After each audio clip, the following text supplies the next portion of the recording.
So, hey you guys, ici Coach Lee et Coach Sim pour un autre épisode de Woke Up and Chose Violence. On est direct AF, en direct du studio 77 à Blainville. Je suis fier de toi pour l'avoir fait straight avec les niaiseries ça a qu'on tout disait. pris. Fait que aujourd'hui, nouvel épisode avec un nouvel invité, Simon Lacaze. Comment ça va? Ça va bien, vous autres? Ça va bien, Ouais, merci. ça va super bien. Tu voulais-tu ouvrir ton Spark? Je pense qu'on voulait un petit un ASMR. petit... Là. Attends. C'est Ah, tellement c'était C'est excellent. un bon. moment, on va là-dessus. C'est merveilleux. Une nouvelle saveur Spark, ananas, sont vraiment bonnes en plus. Je sais pas si on peut faire un zoom sur sa face, c'était excellent. Fait que aujourd'hui, Simon, ostéopathe, naturopathe, Hier aussi. entraîneur-opathe, comment? Il t'a dit aujourd'hui, Simon, ostéopathe, hier aussi. Bon, hier aussi, effectivement. Entraîneur, j'en oublie-tu? Non, pas mal ça. Astronaute. C'est comment il s'appelle le porn star Johnny Sins qui fait genre Fait 8000 professions. Je me demandais, tu t'en allais où avec ton porn star? Mais ouais, tout le monde connaît les porn stars, Jess. I Fait que parle-toi un petit peu, là, je sais que je pense que tu as commencé plus dans l'entraînement, puis c'est à partir de l'entraînement que tu t'es en allé plus vers l'ostéo. Ouais, exact. C'est quand que j'étais vraiment jeune, j'ai commencé par le gym. Ben, j'ai tout le temps été un sportif. Quand j'ai découvert un peu plus le gym, quand j'avais 16-17 ans, c'est sûr qu'il y a tellement d'informations, tellement de choses que tu peux apprendre. Travailler comme dans les magasins de suppléments au premier, GNC, quand ça existait encore. Puis après ça, fait switch vers coach dans les gyms. Puis après ça, j'essaie de trouver quelque chose d'un peu plus précis. Puis pas que c'était... Dans le fond, quand j'avais 22-23 ans, j'avais l'air d'en avoir 18. Fait que quand j'ai commencé dans le milieu, au début, c'est comme ça allait doucement parce que le monde pensait que j'avais pas de connaissances, même si ça faisait des années que j'étais là-dedans. Mais dans ton temps aussi, il y avait moins de connaissances accessibles qu'aujourd'hui. Là, c'était plus compliqué à aller trouver de Ah ouais, l'info. c'est pour de vrai, là, il y avait des mythes comme qui sont encore là, mais je veux dire, il y en avait vraiment beaucoup, fait que les gens n'avaient pas ces connaissances-là. C'était plus difficile d'aller chercher des informations valables. Puis ouais, c'était vraiment plus compliqué. Puis après ça, quand j'ai travaillé dans ce milieu-là pendant une couple d'années, puis après ça, j'ai décidé de commencer en ostéopathie. J'avais 24-25. Et ça fait 9 ans que je suis ostéopathe maintenant. Puis qu'est-ce qui t'a amené vers l'ostéopathie? Ben, dans le fond, quand j'étais... Comme pourquoi ostéopathe plus que, je sais pas, chiro ou physio ou peu importe. Ben, c'est parce que j'avais jamais été voir chiro et physio. OK. Puis j'ai eu une blessure quand j'avais 23 ans. Je me préparais pour mon premier concours. J'avais mal à un genou. Puis après même des heures et des heures d'étirement, ça faisait encore mal. Donc, on m'avait suggéré, va voir un ostéo parce qu'il y en avait au Pro Gym dans le temps. Et en un traitement, Christian, qui était ostéopathe là-bas, m'a réglé ça en un traitement. Donc, j'étais comme, c'est quoi cette magie? Donc, ça m'a toujours intrigué un peu. Et je pense, un an après, j'ai un ami à moi qui a commencé en ostéo. Sa blonde était déjà ostéo dans le temps. Fait que ça m'a resté trotté dans la tête. Un moment donné, j'étais en train d'évaluer c'était quoi que je voulais vraiment faire pour le futur. Puis je prenais les pour et les contre, puis éventuellement, tu apprends à te connaître avec les années. Puis techniquement, c'était ça qui faisait le plus de sens pour moi, être ostéo, travailler avec les gens, aider les gens. Puis c'est pas mal ça. C'est cool. Puis qu'est-ce qui t'a mené vers l'entraînement? Tu mettons, moi, je sais que tu dis que tu étais bien dans le sport. T'as-tu commencé à cause que tu faisais du sport? Parce que, mettons, moi, je me souviens, on m'a initié à l'entraînement parce que j'étais en concentration basket. Les coachs étaient comme, ça serait le fun. Fait que c'était-tu un peu ça ou c'est juste comme j'ai envie de prendre la maths? Ben, Moi, quel type de sport tu pratiquais avant? Toutes. Toutes, Ouais, d'accord. j'aimais faire tous les sports. Fait que, Les dards, le bowling. Le ouais. water polo. Ben, non, je suis moins bon. Non, j'ai pas. Je lance comme une roche. Mais je veux dire, pour de vrai, être jeune, j'ai joué comme une roche. au baseball, football, basket, hockey, soccer, je faisais tout.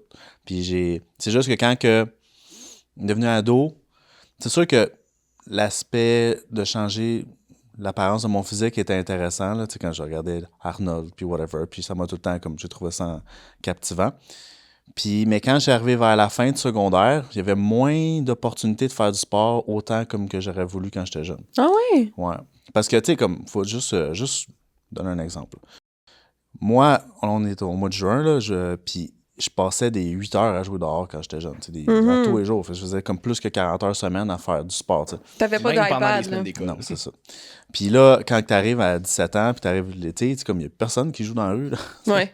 Fait que tu fais comme, bon, ben, faut que je fasse de quoi, puis oui, je voulais changer mon apparence physique, mais les gyms, c'était là, fait que je vais commencer. J'avais des amis à moi qui avaient commencé un peu plus intense parce que je faisais de la lutte aussi, comme de la WWE.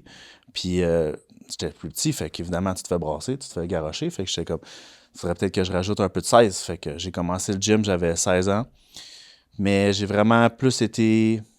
Ah ouais, tu faisais de la lutte à 16 ans? Ouais, 15 ans en réalité, ouais.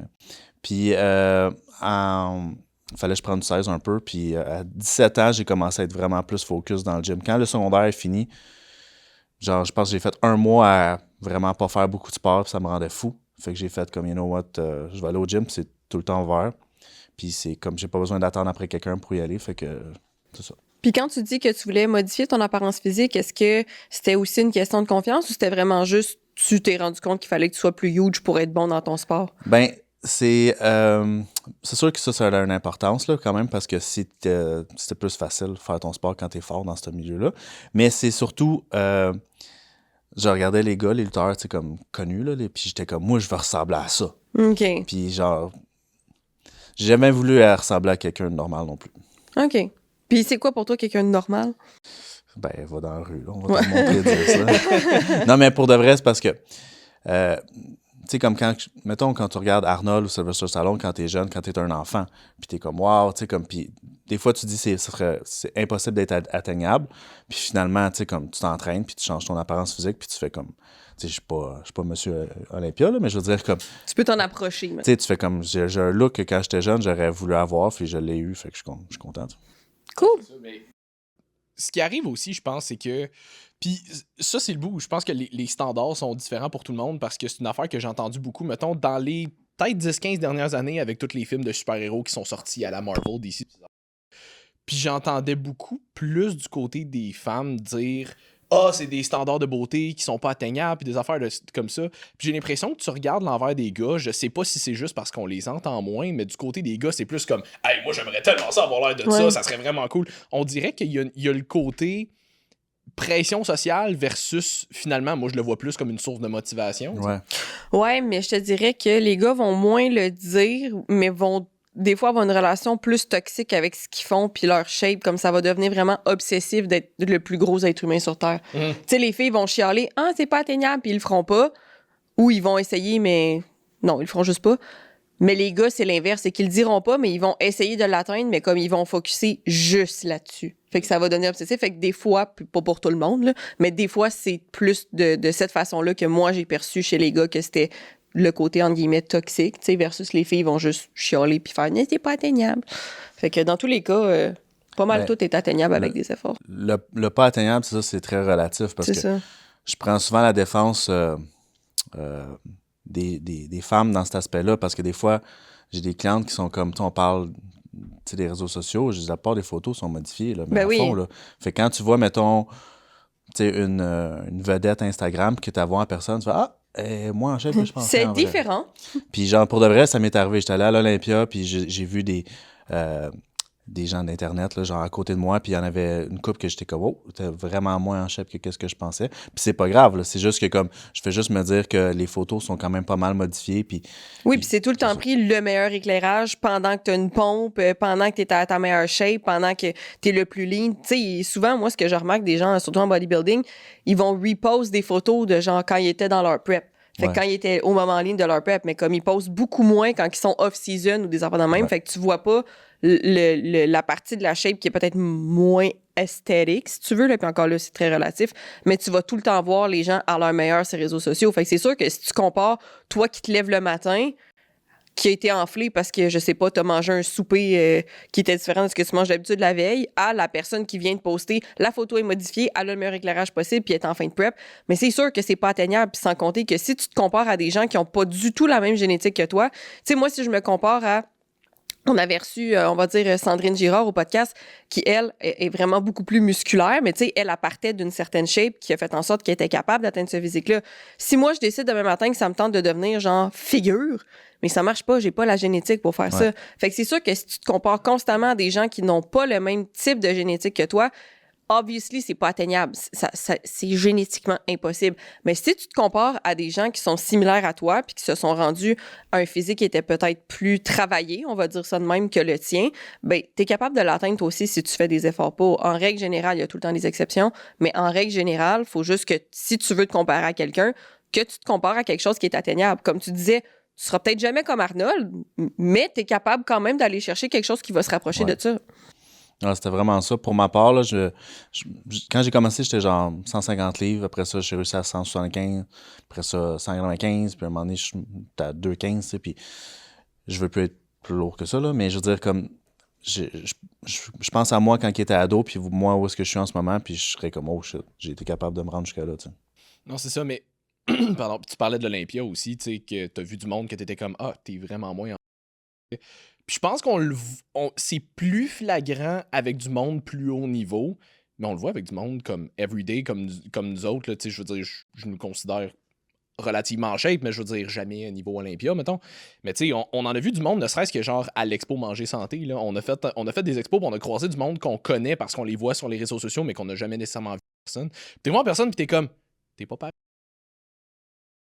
Fait qu'il y a beaucoup de monde qui font ça, fait que tu sais, c'est juste des fois de faire un petit rappel de garde en tête que ce que tu vois sur les réseaux sociaux, c'est juste ce que eux veulent que tu vois sur les réseaux. Ouais, des catfish, il y en a, là. Il y en a partout, c'est ça. Fait que, ostéopathie. Puis pourquoi. Ça, je pense que c'est une question qui revient relativement souvent, puis les gens savent pas trop où s'en aller avec ça. Parce que, mettons, tu regardes ostéopathie, physio, chiro, masso, à rigueur, ça peut être 4 affaires qui peuvent se ressembler pour des douleurs. C'est comme 4 traitements qui ont toutes l'air de faire à peu près la même affaire au niveau des résultats, mais qu'on sait jamais c'est lequel qu'il faut aller voir. C'est ça. Fait que comment toi, tu vois ça? Ben, pour de vrai, il faut trouver sa personne, là. C'est comme toutes des sphères qui sont différentes, mais similaires. Dans le fond, tu sais, tout le monde veut aider, là. Fait qu'éventuellement, tu sais, tu peux aller voir autant un acupuncteur qu'un masso que si. Fait que c'est trouver ta voie, tu sais. Les gens, des fois, ils ont peur, mettons, des aiguilles avec l'acupuncture, tu sais, mais genre, c'est tellement doux que, genre, des gens devraient pas avoir peur de ça, mais genre, comme ça. Tandis que, mettons, moi, je traite beaucoup des athlètes, donc je vais souvent vraiment fort, donc je vais chercher une clientèle cible là-dessus. Une clientèle qui est capable d'en prendre. C'est ça. Mais tu sais, comme Chiro, c'est surtout sur tout ce qui est la structure. Donc, mettons, tu as un cou, une vertèbre déplacée, le bassin qui est croche, et ci, et ça, ben, c'est les spécialistes là-dedans. Je dis pas qu'en ostéopathie, on peut pas aider, mais je veux dire, comme, c'est ça qui est ça. Puis pour ce qui est la physiothérapie, ben, c'est sûr que c'est les spécialistes dans la réhabilitation. Fait qu'en général, c'est ça. Mais au niveau du traitement, ben, encore une fois, ça n'a même pas rapport avec le field en tant que tel, ça a plus rapport avec l'individu parce que tu peux avoir un ostéo qui va être hyper doux, mais que toi, ça a besoin de quelqu'un qui est un peu plus rough, puis vice-versa. Même affaire avec physio, même affaire avec chiro, masso. Parce que c'est déjà arrivé. Tu vas voir un masso, puis tu dis, ah, j'aime ça y aller plus fort. Ils vont pas plus fort. Puis là, tu es comme, un peu plus fort, pas plus fort. Finalement, c'est la personne, malheureusement, qui est pas capable d'aller aussi fort que tu voudrais. Fait que prochaine fois, prends quelqu'un d'autre. Mais cette personne-là peut être la personne idéale pour quelqu'un qui veut que ça soit un peu plus soft. Tu sais. L'affaire qui arrive souvent avec ça, c'est que j'ai l'impression que les gens vont essayer une personne dans un milieu. Ouais. Fait que, mettons, quelqu'un va voir un physio, a pas aimé son expérience avec ce physio-là, et là, va condamner l'ostéo. La physio, l'ostéo comme au grand complet. C'est souvent comme ça en plus, parce que moi, ça m'est arrivé, des gens qui viennent me voir de référence, puis ils disent, ah, j'ai déjà été voir un ostéo, puis c'était pas partout comme ça qu'il travaillait. Puis je disais, ouais, on a tous nos fields, puis ça veut pas dire que la personne n'est pas bonne, c'est juste comme des stratégies différentes, puis des façons de travailler différentes, mais il faut juste trouver sa personne. Ben, c'est ça, parce que moi, tu vois, j'avais été voir un ostéo à un moment donné parce que j'avais eu des spasmes dans le dos qui me montaient jusqu'au cou, puis comme, je pouvais pas vraiment tourner mon cou plus que comme 30 degrés d'un bord, 30 degrés de l'autre, là, vraiment comme jamais. Puis j'avais été voir un ostéo pour m'aider, puis comme, personnellement, j'avais pas trouvé qu'il avait fait, entre guillemets, grand-chose. On était resté pas mal sur place, ça a été très, très doux. J'ai pas vraiment vu de différence. Puis tu vois, Jess m'avait référé son ostéo, Elliot, allô, si tu nous écoutes. Comme, je sais pas, 2-3 ans après, quand j'avais une blessure à l'épaule, à un moment donné, ça a pris 2 rendez-vous, c'était rien. Il m'a déranger le cou. Ouais, c'est ça. Non, mais, tu sais, c'est sûr qu'il a été un peu plus, je vais le mettre entre guillemets, rough. Ouais. Mais, il a fait un peu plus de manipulation qui disons, qui était pas super agréable. Mais, tu sais, c'est le genre d'affaire que justement, c'est désagréable sur le coup. Mais après ça, comme, fuck, OK, ça a vraiment fait. Ouais, c'est souvent comme ça en plus parce que j'ai des clients des fois que je vois qui sont hyper sensibles et tout. Fait que, tu sais, j'ai dit, ben, on n'a pas choisi d'aller plus doucement. Fait que des fois, ça peut prendre un peu plus de rendez-vous, justement. Puis il y en a d'autres que, comme je leur dis, écoute, si t'es capable d'en prendre, en un traitement, ça va être réglé, mais ça va faire mal. OK, vas-y, cool. Ouais, c'est ça. Puis une autre affaire aussi que j'ai l'impression des fois que les gens ont peut-être plus peur, entre guillemets, ils appréhendent ça. C'est que j'ai l'impression qu'ils s'imaginent qu'en allant voir quelqu'un comme ça, d'emblée, il s'engage dans un « Ah, va falloir que je revienne genre 12 fois, va falloir que je revienne à toutes les semaines, des affaires de même. » Ouais. Ça dépend du spécialiste que tu vas voir et tout. Parce que moi, des fois, c'est des affaires qui me dérangent. Parce que, tu sais, des fois, j'ai déjà eu des clients qui avaient mal au cou. Puis il dit, j'ai été voir tel genre de personne dans tel field, puis il m'a dit que ça allait prendre genre 3 rendez-vous par semaine pendant 1 an et demi, 2 ans. Puis j'étais comme. Là, je faisais, puis je charge combien? Je suis comme, ouais, tu t'en sors pour un bill de 3000. Là, je fais comme, attends, je vais essayer de t'arranger ça en une shot, moi, voir. Fait que là, c'est comme, c'est des stratégies plus de business que d'autres choses, là, selon moi, éventuellement. Là. Mais c'est ça. Fait que ça dépend qui tu vas voir. Ouais, c'est ça. Parce que moi, tu vois, ça, c'est une affaire que j'avais beaucoup aimé avec le voir. Tu sais, je l'avais vu la première fois. Puis il m'avait dit, je te réécris la semaine prochaine, voir comment ça va. Ouais. Si ça va pas mieux, on se bookera un autre. C'est la même affaire avec moi. Souvent, ils viennent me voir puis ils me disent, faut que je revienne la semaine prochaine. Ça dépend. Si demain, t'as plus mal, tu viens pas, tu sais. J'ai dit, comme, pour de vrai, tu viens me voir quand t'as mal. J'en ai quelques-uns qui font en prévention, mais pour de vrai, là, en général, c'est vraiment quand ils ont mal, ils viennent me voir, puis je suis comme, tant mieux. Fait que je peux pas prédire que si tu vas voir. C'est sûr, quand quelqu'un vient me voir, puis prend 15 minutes me dire tous ses problèmes, je fais, OK, c'est quoi ta priorité, puis après ça, on verra, tu sais. Ouais, puis est-ce que, c'est ça, tu dis, il y en a quelques-uns qui viennent te voir en prévention. Est-ce que toi, tu conseilles quand même de faire un peu de prévention ou de venir juste quand tu as des douleurs aiguës? Tu sais, moi, souvent, je fais ça. Là, Mais non, Sinon... mais c'est vrai pour de vrai. Comme tout le monde devrait venir en prévention. Même moi, je le fais pas. Fait que je veux dire, comme, je me fais masser une fois par 2 mois, mettons, puis c'est souvent quand je commence à avoir le triceps sensible, le genou est sensible. Fait que là, mais oui, je devrais y aller, mettons, vu l'intensité que j'y vais à tous les mois, mettons, mais qu'est-ce que tu veux? On est fait de même. Qu'est-ce que tu recommandes comme style de...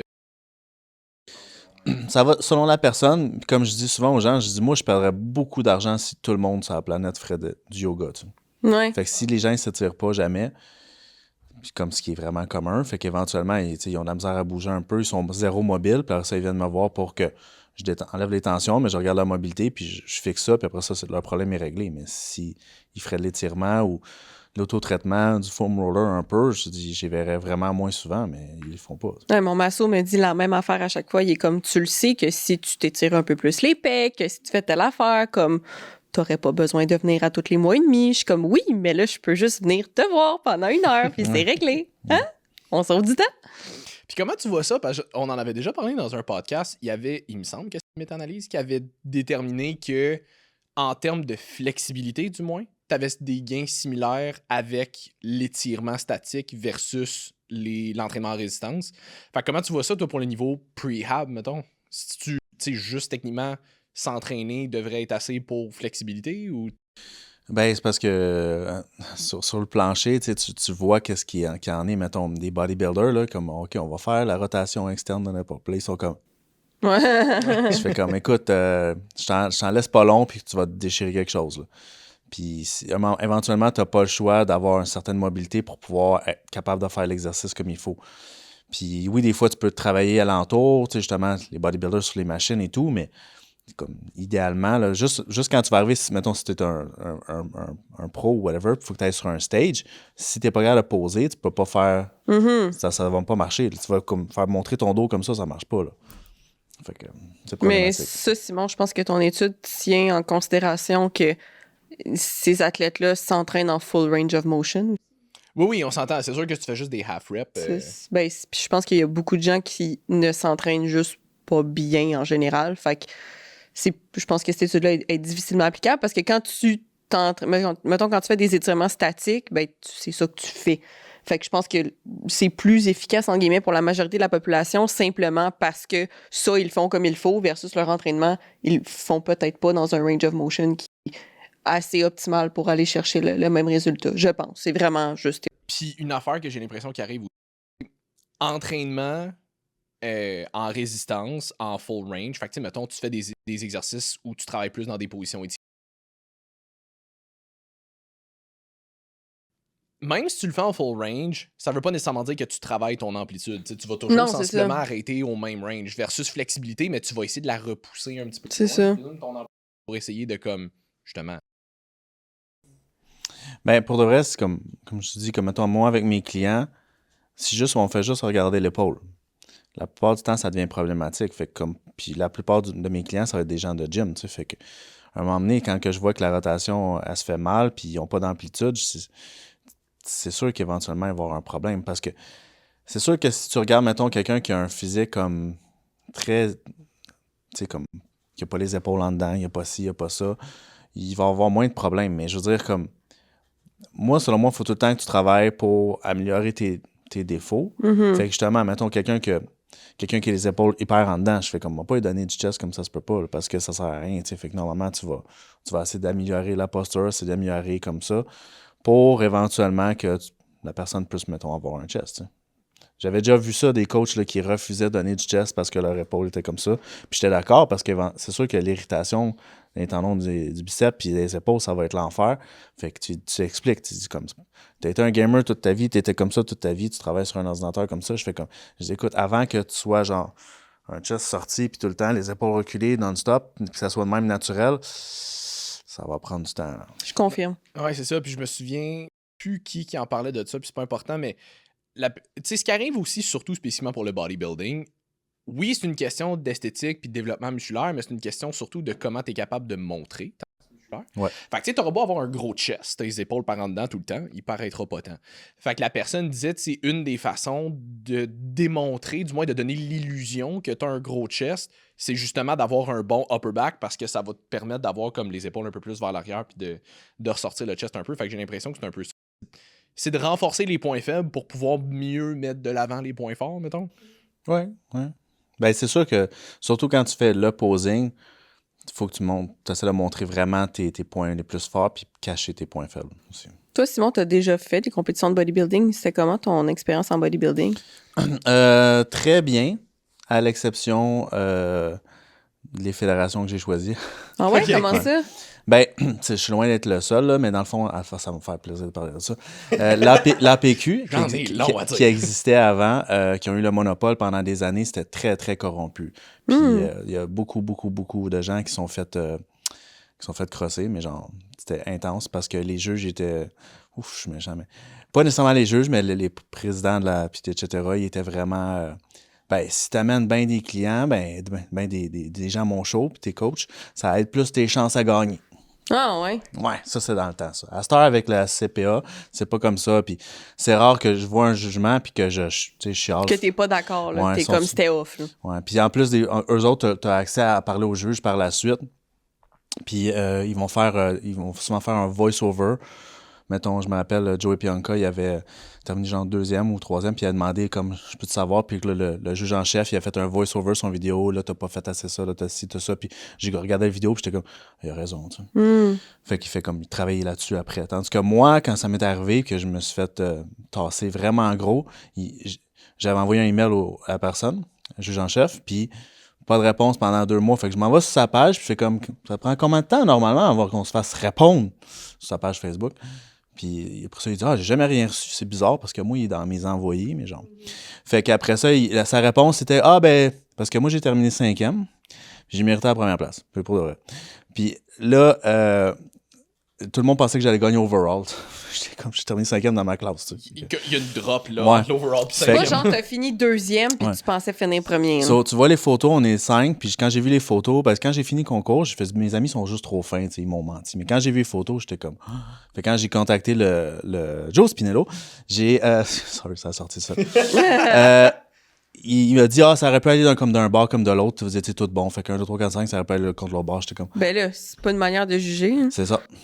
C'est ça. Mais c'est pour ça qu'il fait plus ça à cette heure. Ben, c'est ça, je me dis, si tu fais gagner quelqu'un, c'est pour une raison bien spécifique. C'est pas juste ça. comme, attends, on va en choisir un aléatoire. Ils sont lui. tous à peu près beaux. 1, 2, 3, 4, 5. Ben, c'était pas mal. Non, mais c'est vraiment ça qui est arrivé pour de vrai parce que c'est. Non, mais quand tu dis c'est vraiment ça, c'est vraiment ça. So, nous autres, on était après la pause, puis c'est censé prendre une demi-heure, ça a pris 1h15, fait que nous autres, ça fait 45 minutes qu'on se pompe comme des mongols en arrière. Puis après ça, ils arrivent, puis ils ont fait 1, 2, 3, 4, 5. Ils ont vraiment fait 1, 2, 3, 4, 5. C'est 1, 2, 3, 4, 5. Wow. Puis en tout cas, c'est des affaires qui arrivent, puis mais c'est pour ça qu'ils ont des conséquences. Puis je me rappelle, il y avait James Ayotte qui avait fait, je prends, tu sais, comme qui amène beaucoup de monde, il fait comme, il y avait eu une crosse là, de sa part, puis je pogne tous mes athlètes, puis vous ne les reverrez plus jamais. J'étais comme, good for him. Good Ouais. for them. Puis après ça, eux autres, l'année passée, il y avait genre 500 athlètes, l'année d'après, il y en avait genre 150, puis après ça, ça a juste fermé. Ben là, c'est clair, là, je veux Ben, dire. je suis loin d'être le seul. là. C'est arrivé à beaucoup, beaucoup, beaucoup de gens, là, comme sûrement qui vont écouter le podcast, ils vont faire c'est arrivé à moi, c'est arrivé à moi. Hmm. Hein, qu'est-ce que Ouais, mais c'est qu'à un moment donné, tu peux juste faire ça for so long avec un moment de... pas de sens. Ben, c'est comme s'ils s'attendaient à ce que les gens fassent « Ah, ben d'abord, je vais amener plus de monde pour gagner. » Mais c'est qu'il y avait le monopole. Ouais. C'est ça qui est arrivé. Pendant 25 ans, c'est eux autres qui l'avaient. 25 ans? 25 ans, c'est eux autres. Puis quand que la CPA est arrivée, là, tout le monde a fait on switch. Fait que c'était... Tu regardais, j'ai des amis là, qui ont compétitionné comme en même temps que moi les 2 autres années après que la PQ elle avait resté, puis c'était du n'importe quoi. Le gars qui termine 3e méritait la première place, puis c'était vraiment comme ça. Là. Puis il y a une autre anecdote. Une amie à moi était censée... la blonde du boss était allée le voir, puis elle a dit « Si tu pognes un boot, parce qu'elle vendait des produits cosmétiques, ça va aider tes chances de gagner. » Ben là, Je te jure. t'as même plus besoin de travailler sur ta shape rendu là. Hein? C'était ça. Mais bon. Ah, c'est ridicule. Mais sinon, le concours, j'ai vraiment aimé ça. Le dépassement de soi-même, puis tout, puis comme tu te donnes un but, puis c'est toi contre toi, parce que tu peux pas contrôler que le gars à côté de toi, il a une génétique de fou. Mais, tu sais, c'était vraiment le fun. J'ai dépassé mes limites de ce que je pensais être capable de faire physiquement, puis j'étais vraiment content. Tu viens de dire une phrase qui est comme controversée un peu, dans le sens de c'est toi contre toi, mais dans le fond, c'est toi contre tout le monde qui est sur le stage à ce moment-là. Qu'est-ce que tu en penses de ça? Parce que moi, je suis d'accord avec ce que tu dis, que comme, ben, tu peux pas contrôler la génétique de la personne qui est à côté. Fait que tout ce que tu peux faire, c'est donner le meilleur de toi-même, mais en bout de ligne, ça reste quand même se donner le meilleur de toi-même. Si le gars à côté de toi, il a une meilleure shape sur le stage à ce moment-là, c'est quand même lui qui gagne. Ben, faut comprendre qu'est-ce qu'il y en a aussi dans ce sport-là. Parce qu'il y a l'aspect génétique, oui, puis il y a l'aspect monétaire aussi. So, je te donne un exemple. Comme mon 4e concours, j'avais Khaled Chikawi, qui est le propriétaire de FitLog, qui était avec moi sur le même line-up. On était à peser, il a enlevé son chandail, j'ai regardé Mathieu Bouchard qui était mon coach, j'ai dit on a perdu, il fait ouais, on a perdu. J'étais comme, c'était même pas proche, puis tu sais, Khaled c'était un fou de la génétique, puis tu sais, comme en plus, il compétitionait contre nous autres, puis lui il était naturel. Nous autres on n'était pas, il était naturel. Fait que c'est comme ça, à un moment donné, la génétique, elle a vraiment un gros impact, là, puis genre vraiment un gros impact, puis aussi l'aspect monétaire. Comme mon avant-dernier concours que j'ai fait, le gars qui a terminé premier, j'ai dit, on se voit-tu à la province? Il dit, non, j'ai dépensé déjà 25 000 $ sur cette prep-là. Ouais, 25 000 $. Il dit, ça va être assez cette année. J'étais comme, cool. J'étais comme, écoute... C'est vrai, les gens pense pas à ça, mais je savais que ça coûtait cher faire une prep, mais genre 25 000 Ouais, j'ai jamais entendu aussi cher que ça. Ouais, mais c'est ça, j'allais dire, attends un peu, là. C'est parce qu'il y avait du produit en esti là-dedans. Ouais, lui, oui, là. Non, c'est ça. Ça, c'est quand tu essaies de te battre contre ta génétique. Ben, pour de vrai, c'est un moment donné, c'est ça qu'il faut comprendre parce que moi, surtout de nos jours, là, on en entend parler des fois des rumeurs, puis à un moment donné, tu entends parler d'un coach qui travaille de telle façon, puis tu parles à l'athlète, tu fais quoi comme affaire, puis le gars, il fait tout. Je fais comme, écoute, je sais pas, tu penses faire ça combien de temps, là, mais je veux dire, moi, je connais l'élite de l'élite, puis genre, ils prennent pas tout. Ils prennent vraiment pas tant que ça pour de vrai. Là. Puis genre, la santé, à un moment donné, des fois, c'est un oublié pour certains dans le bodybuilding. Ah, pour beaucoup de gens dans le bodybuilding, là, pas rien que pour certains. Là, je veux dire, c'est they're here for a good time, not a long time. On le dit tout le temps, il n'y a rien de santé dans le bodybuilding. Là. Fuck all. Mais ça, c'est une affaire que c'est une misconception que je pense que beaucoup de gens ont quand ils regardent le bodybuilding niveau vraiment élite par rapport à, mettons, un peu plus amateur. C'est que j'ai l'impression qu'ils s'imaginent beaucoup que les élites, c'est juste parce qu'ils sont beaucoup plus ces produits que ceux qui sont amateurs. C'est ça, mais au contraire. Au contraire, ben pas nécessairement au contraire, mais dans le sens, tu sais, si tu regardes vraiment les élites du bodybuilding, c'est sûr qu'ils en prennent du stock. Mais souvent, tu regardes qu'est-ce qu'ils prennent, puis t'es comme, c'est rien de démesuré. Non. La grosse différence, c'est qu'ils ont une estie génétique de fou, puis ils répondent vraiment bien à ces produits-là. Oui, parce que tu vas regarder des ticounes qui vont prendre 8000 produits à des doses qui ont aucun sens, puis qui seront pas nécessairement 100% vrai, puis les gens, ils connaissent pas c'est quoi non plus. Genre, j'étais allé au Subway en fin de semaine, puis le gars qui travaille au Subway, il me dit, tu prends-tu du train? Je suis comme, no. Oh non! Ça, c'est comme le seul que tout le monde connaît. Tu vois un gros gars en shape, la bande sont genre train. J'étais comme, no, never. Puis genre, j'étais comme, puis je suis comme, toi non plus, prends-en jamais. J'étais comme, tu sais, comme, c'est plate. Ma blonde a dit, c'est quoi ça? J'explique c'est quoi. Puis j'ai dit, malheureusement, c'est les réseaux sociaux, sur TikTok, les gens pensent que c'est magique. Je fais comme, tu sais, comme, selon certaines personnes, ça va être magiquement le fun en prison parce que tu vas aller en prison. Oui. Ouais, les gens comprennent pas à quel point, genre, l'hépatotoxicité puis la neurotoxicité est élevé avec ça. Ah ouais. J'aime ça des fois d'entendre certains gars que je connais ou des pros. Il y avait Jay Lissasek qui avait dit comme sa pire crise de cochonnerie qu'il a jamais fait de sa vie. Puis il dit comme. Il dit, ouais, j'ai eu des résultats, mais il dit comme je me sentais pas bien, là, puis genre dans ma tête, dans mon corps, je touchais pas à ça, j'étais comme, non, j'aime ça entendre des gens dire ça. Puis tu sais, ça a l'air de rien, mais je veux dire, il y a beaucoup de gars aussi qui ont de la misère à contrôler leurs impulsions sexuelles là-dessus, là. Je veux dire, tu aurais envie de fourrer ta sœur, là. Ouais, c'est pas, c'est pour de vrai. Mais c'est comme... Il était tout seul des fois que j'explique les gens... tu sais, les mythes puis les mauvaises conceptions des fois sur ça, parce que des fois c'est abusif, mais tu sais, quand on était jeune, tu regardais des émissions comme anti-stéroïdes, là, puis il disait que le gars il était agressif, puis le gars il est ci, puis il est ça, puis tout, puis tu fais comme... Mais le trend, c'est vraiment ça. C'est ça. C'est parce que le reste, c'est juste des amplificateurs de ta personnalité, tu sais. Je connais des gens qui en ont pris, puis comme... ça. Tu sais, l'effet « j'ai envie de me gonner », il était bien, bien présent, là, mais comme pour le reste... Amplificateur de personnalité. Oui, c'est ça. J'ai envie de me gonner. J'ai très vraiment présent. envie de me gonner. Fait que ça, c'était présent, mais je veux dire, pour le reste, c'était pas des gars qui étaient agressifs ou quoi que ce soit. Fait que ça a pas amplifié cette partie-là non plus. Tu sais, il y avait des petits... Ça, sans compter les effets secondaires qui sont pas le fun. Genre, tu t'es détrempé pour aucune fucking raison quand tu dors. Tu sais, il y a plein d'effets négatifs à ça. Oui, effectivement, c'est efficace comme produit, mais sur une très courte période de temps, et ça n'est pas recommandé à tout le monde. Si tu fais pas de compétition puis que tu veux pas te virer pro, ça sert à rien de faire du train. Juste pour la santé, là, tu fais comme, mais qu'est-ce que tu fais, là? Je veux dire, tu peux pas... Pour de vrai, là, j'aime les jeunes là, comme qui voient ça sur les réseaux sociaux puis qui pensent que c'est juste le fun, là, je suis comme non. It is not. C'est vraiment pas. Ça peut être ultra, ultra dangereux, surtout pour des jeunes qui, comme tu es en pleine croissance, tu as déjà un potentiel naturel génétique à atteindre. Ouais. Comme, commence par ça. Parce que le kid, c'est sûr que là, on se dépêchait, là, parce que pour de vrai, en général, quand quelqu'un, tu as 16 ans ou whatever, je fais comme avant que tu te rendes à ton max de génétique, ça va être longtemps. Là, puis genre... T'as des croûtes à manger. Là. Puis justement, en parlant de manger, il faut que tu manges beaucoup parce que c'est l'aspect comme numéro 1. Fait comme tu veux t'entraîner puis tu veux être gros, ben mange. Là. Mais quand tu dis mange, c'est...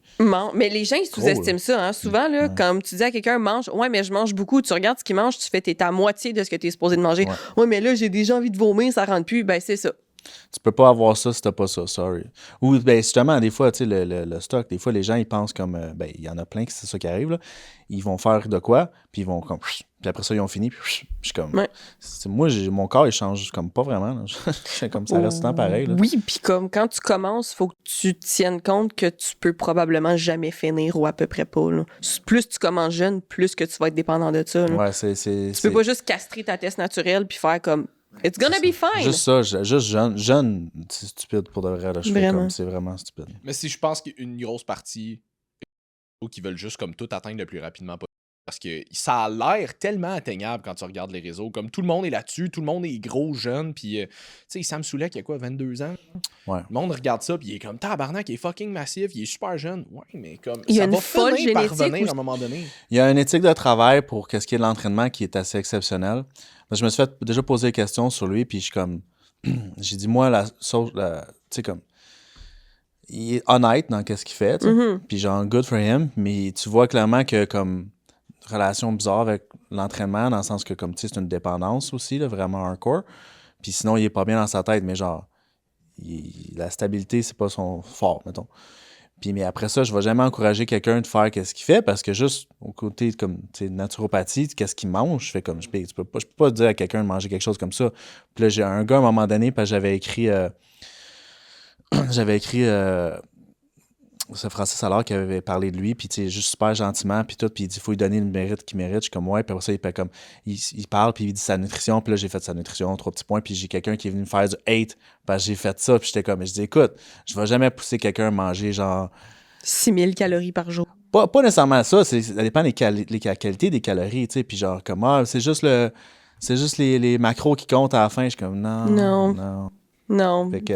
Ça me garde là-dessus, je fais comme vous faites ce que vous voulez, mais genre comme moi je vais aller encourager les gens à aller voir plus quelqu'un comme Sibum qui va s'entraîner comme vraiment bien, manger bien, puis pas prendre grand-chose pour avoir le physique qu'il a que Sam Soulek. Mais Sibum, il est rendu très... Je veux pas dire intelligent parce qu'il est cap. Non, c'est pas vrai. Je veux pas dire intelligent parce que je trouve que c'est pas exactement représentatif de ce que je veux dire, mais il est rendu peut-être un petit peu plus prudent, disons, dans sa méthode de s'alimenter, plus de récupérer, plus sage peut-être.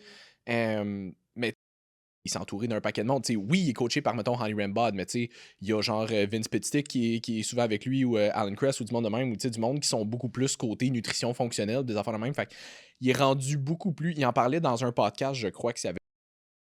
Où est-ce qu'il disait... Tu sais, moi, quand j'ai commencé vraiment plus hardcore, je m'entraînais 6 fois par semaine, 3 heures par jour, puis comme... Il disait, à un moment donné, je me suis rendu compte que constamment brûlé. J'ai commencé pour le fun à faire, mettons, 1h30 au lieu de 3 heures quand je m'entraînais. Puis, whoop, hey, j'ai commencé à avoir des meilleurs résultats. Il dit, j'ai fait ça pendant un bout. Puis, il dit, à un moment donné, je m'en venais aussi plus fatigué. J'ai commencé à faire 5 fois semaine au lieu de 6, mettons, puis avoir une journée plus de rest. Ça, tu sais. Puis, il y a juste Vince Petitick qui était genre, fucking C-Bum qui te dit de chill the fuck out. Penses-tu pas que toi, ça va s'appliquer à toi aussi, tu sais, mais j'ai l'impression que c'est ça. Les gens s'imaginent que toujours plus en faire, ça va être plus manger, plus prendre du stock, plus s'entraîner, quand finalement, c'est toujours une question de à quel point est-ce que tu es capable d'en tolérer versus que ça va te demander en termes de récupération, tu sais. Ouais, puis le monsieur, madame, tout le monde qui veut avoir des résultats style de bodybuilder, qui pensent que c'est en faisant tout le temps plus qu'ils vont y arriver. Vous avez toutes pas la capacité de récupération à C-Bob, là. Comme à un moment donné, s'entraîner 5, 6, 7 fois semaine, c'est vraiment pas fait pour tout le monde. Puis ça, c'est dépendamment de l'entraînement que tu fais. Si tu s'entraînes en muscu, c'est clairement pas fait pour tout le monde. Puis peu importe les sports que tu fais autour, il faut prendre le temps de récupérer. Là. Eux autres, ils ont rien que ça à faire de leur vie. T'as pas juste ça à faire de ta vie. Mais Simon, toi, mettons, est-ce que c'est quand tu as commencé à étudier en naturopathie que tu as lâché, en guillemets, le bodybuilding compétitif ou comment ça s'est fait? Comment tu as jumelé ces deux mondes-là? Dans le fond, quand j'ai commencé le concours quand j'avais 23, après ça, quand j'ai commencé mes études, j'ai arrêté parce que je ne pouvais pas faire ostéo plus une prep de concours, ça marche pas. Quand j'ai fini mes études, j'ai été voir l'Olympia, puis je me mettais en shape. Là, puis, Greg Ulyss, qui était mon coach pour mes 2 derniers concours, j'ai toujours dit que c'est son Evil Mastermind qui m'a comme motivé à genre faire mes 2 derniers concours parce que techniquement, ça fitait dans mon horaire. Je pouvais le faire, puis là, j'avais comme plus d'argent, ceci, ça, moins de stress. Fait que là, j'étais comme, ma carrière était déjà lancée, fait que j'ai fait, OK, je vais le faire.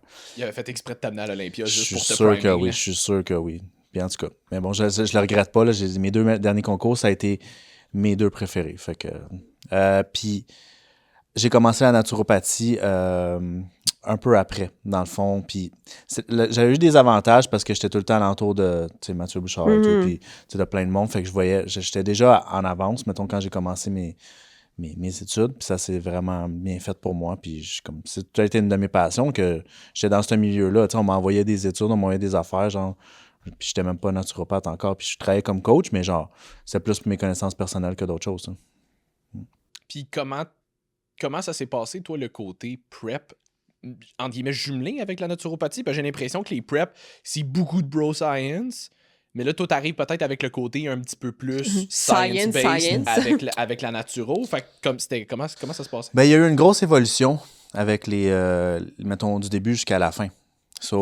Parce que, éventuellement, plus que tu es dans la game longtemps en tant qu'athlète ou coach ou whatever, faut que tu partages avec ton coach pour voir comme qu'est-ce qu'il y en est. Parce que moi, j'ai eu Mathieu Bouchard au début, après ça, j'ai eu Mike Lemay, après ça, j'ai eu Greg Ulyss. Puis j'ai appris des 3. Fait que, tu sais, comme, plus que j'ai avancé, plus que j'ai pris des connaissances, plus que je me suis dit, comme, à la fin, ma prep de 1 jusqu'à 6, c'est totalement différent. Parce que, comme, dans le temps, on n'avait juste pas de carb-up ou de cheat, là, comme tu souffrais pendant, genre, des mois, puis genre, that's it. T'sais. Puis à la fin, comme moi avec Greg, j'ai eu plein de carb-up, puis genre, j'ai mangé comme tellement gros comparé à ce que j'ai fait dans les 4 premiers, là. Puis j'avais tout le temps eu l'impression que dans mes 4 premiers, j'aurais pu manger plus, faire le carb-up. J'avais le feeling, mais t'écoutes les connaissances du coach là. Puis pas juste eux autres, tout le monde faisait ça. Il y a quasiment personne qui carbait gros quand j'étais comme les premiers concours. Puis c'était quand même dans une époque où est-ce que les gens avaient peur des carbs aussi, puis que les carbs c'était un peu le démon. Puis que... L'époque de Polyquin qu'il faut que tu mérites tes carbs. Là. Ouais, puis non, mais c'était vraiment ça, je te jure. Les preps, là, à la fin, là, je vais essayer de comparer là, pour que vous puissiez vraiment comprendre. So, je fais la pesée. Après ça, j'avais le droit à genre un peu de riz. Puis genre, c'était pas mal ça. Tu sais, c'était vraiment... Mais quand je dis un peu, c'est un peu de riz. Tandis que, mettons, avec Greg, j'ai mangé comme 950 grammes de carbs la première journée, 700 cubes la deuxième, puis ils ont vraiment un carb-up là, qui a pris une couple de jours. Ça, c'est sain pour la glycémie. Là. Ouais, mais mon corps, il en avait besoin. Ouais, Mon corps, ça, il a quand t'es juste comme... depleted depuis il a- longtemps, là. Puis au début, c'est ça. Puis je me rappelle, j'avais des amis coachs dans le temps, puis qui étaient comme, il y en a beaucoup qui pensent que leurs athlètes sont meilleurs le lendemain ou whatever, ou les athlètes pensaient ça. Puis ils disent, c'est pas vrai, vous étiez meilleurs sur le stage, là. Comme, non, la plupart du monde n'ont pas été carbés assez. Puis là, surtout, je m'en suis rendu compte à la fin. Fait qu'avec Greg, quand je m'en allais, j'ai déjà une connaissance en naturopathie, j'ai dit, moi, si on en fait un ensemble, j'aimerais ça, au moins qu'on fasse ça, puis ça. Dans le sens que moi, j'avais mis beaucoup, beaucoup d'emphase, budget, sur les produits pour le sommeil. Parce que je considérais que quand j'ai fait mes 4 premiers, mon cortisol, il était fucked. Puis j'ai été tellement élevé que je pouvais plus coter à un moment donné. Puis mon concours numéro 2, je faisais 2h30 de cardio par jour, puis je cotais plus à la fin. Fait que j'étais comme, c'est pas un manque d'effort, là. Mais c'était comme, mon cortisol était tellement élevé que je me battais contre moi-même. Puis j'étais mon pire ennemi, j'avais juste besoin de dormir. Je dormais 4 heures. J'étais loadé, c'est stimulant comme ça se peut pas, puis j'essayais de toffer jusqu'à la fin, puis après ça, mon corps, il a juste explosé aussi, évidemment. C'est ça, le post-show, ça avait l'air de quoi après ça? T'as une belle ballonne d'eau. Dégueulasse. Une belle ballonne d'eau. Pour le reste, je suis dans ceux que je connais qui prennent le plus de poids vite après un concours. Puis c'est pas pour me vanter, là, c'est juste l'inflammation, là. Ouais, c'est ça, t'as pas pris 20 livres de masse, là. musculaire, là, C'est comme- Mais à la fin, les derniers concours, c'était moins pire, mais pour de vrai, mon corps, il réagit vite à... C'est bien de voir que ça arrive chez les gars aussi, parce qu'on en parle souvent chez les filles. Ouais, mais ça, c'est bizarre, ça, parce que moi, je me rappelle, là, il y en a des gens qui faisaient la coupe Pro Gym avant, là, puis c'était tous des concours de débutants.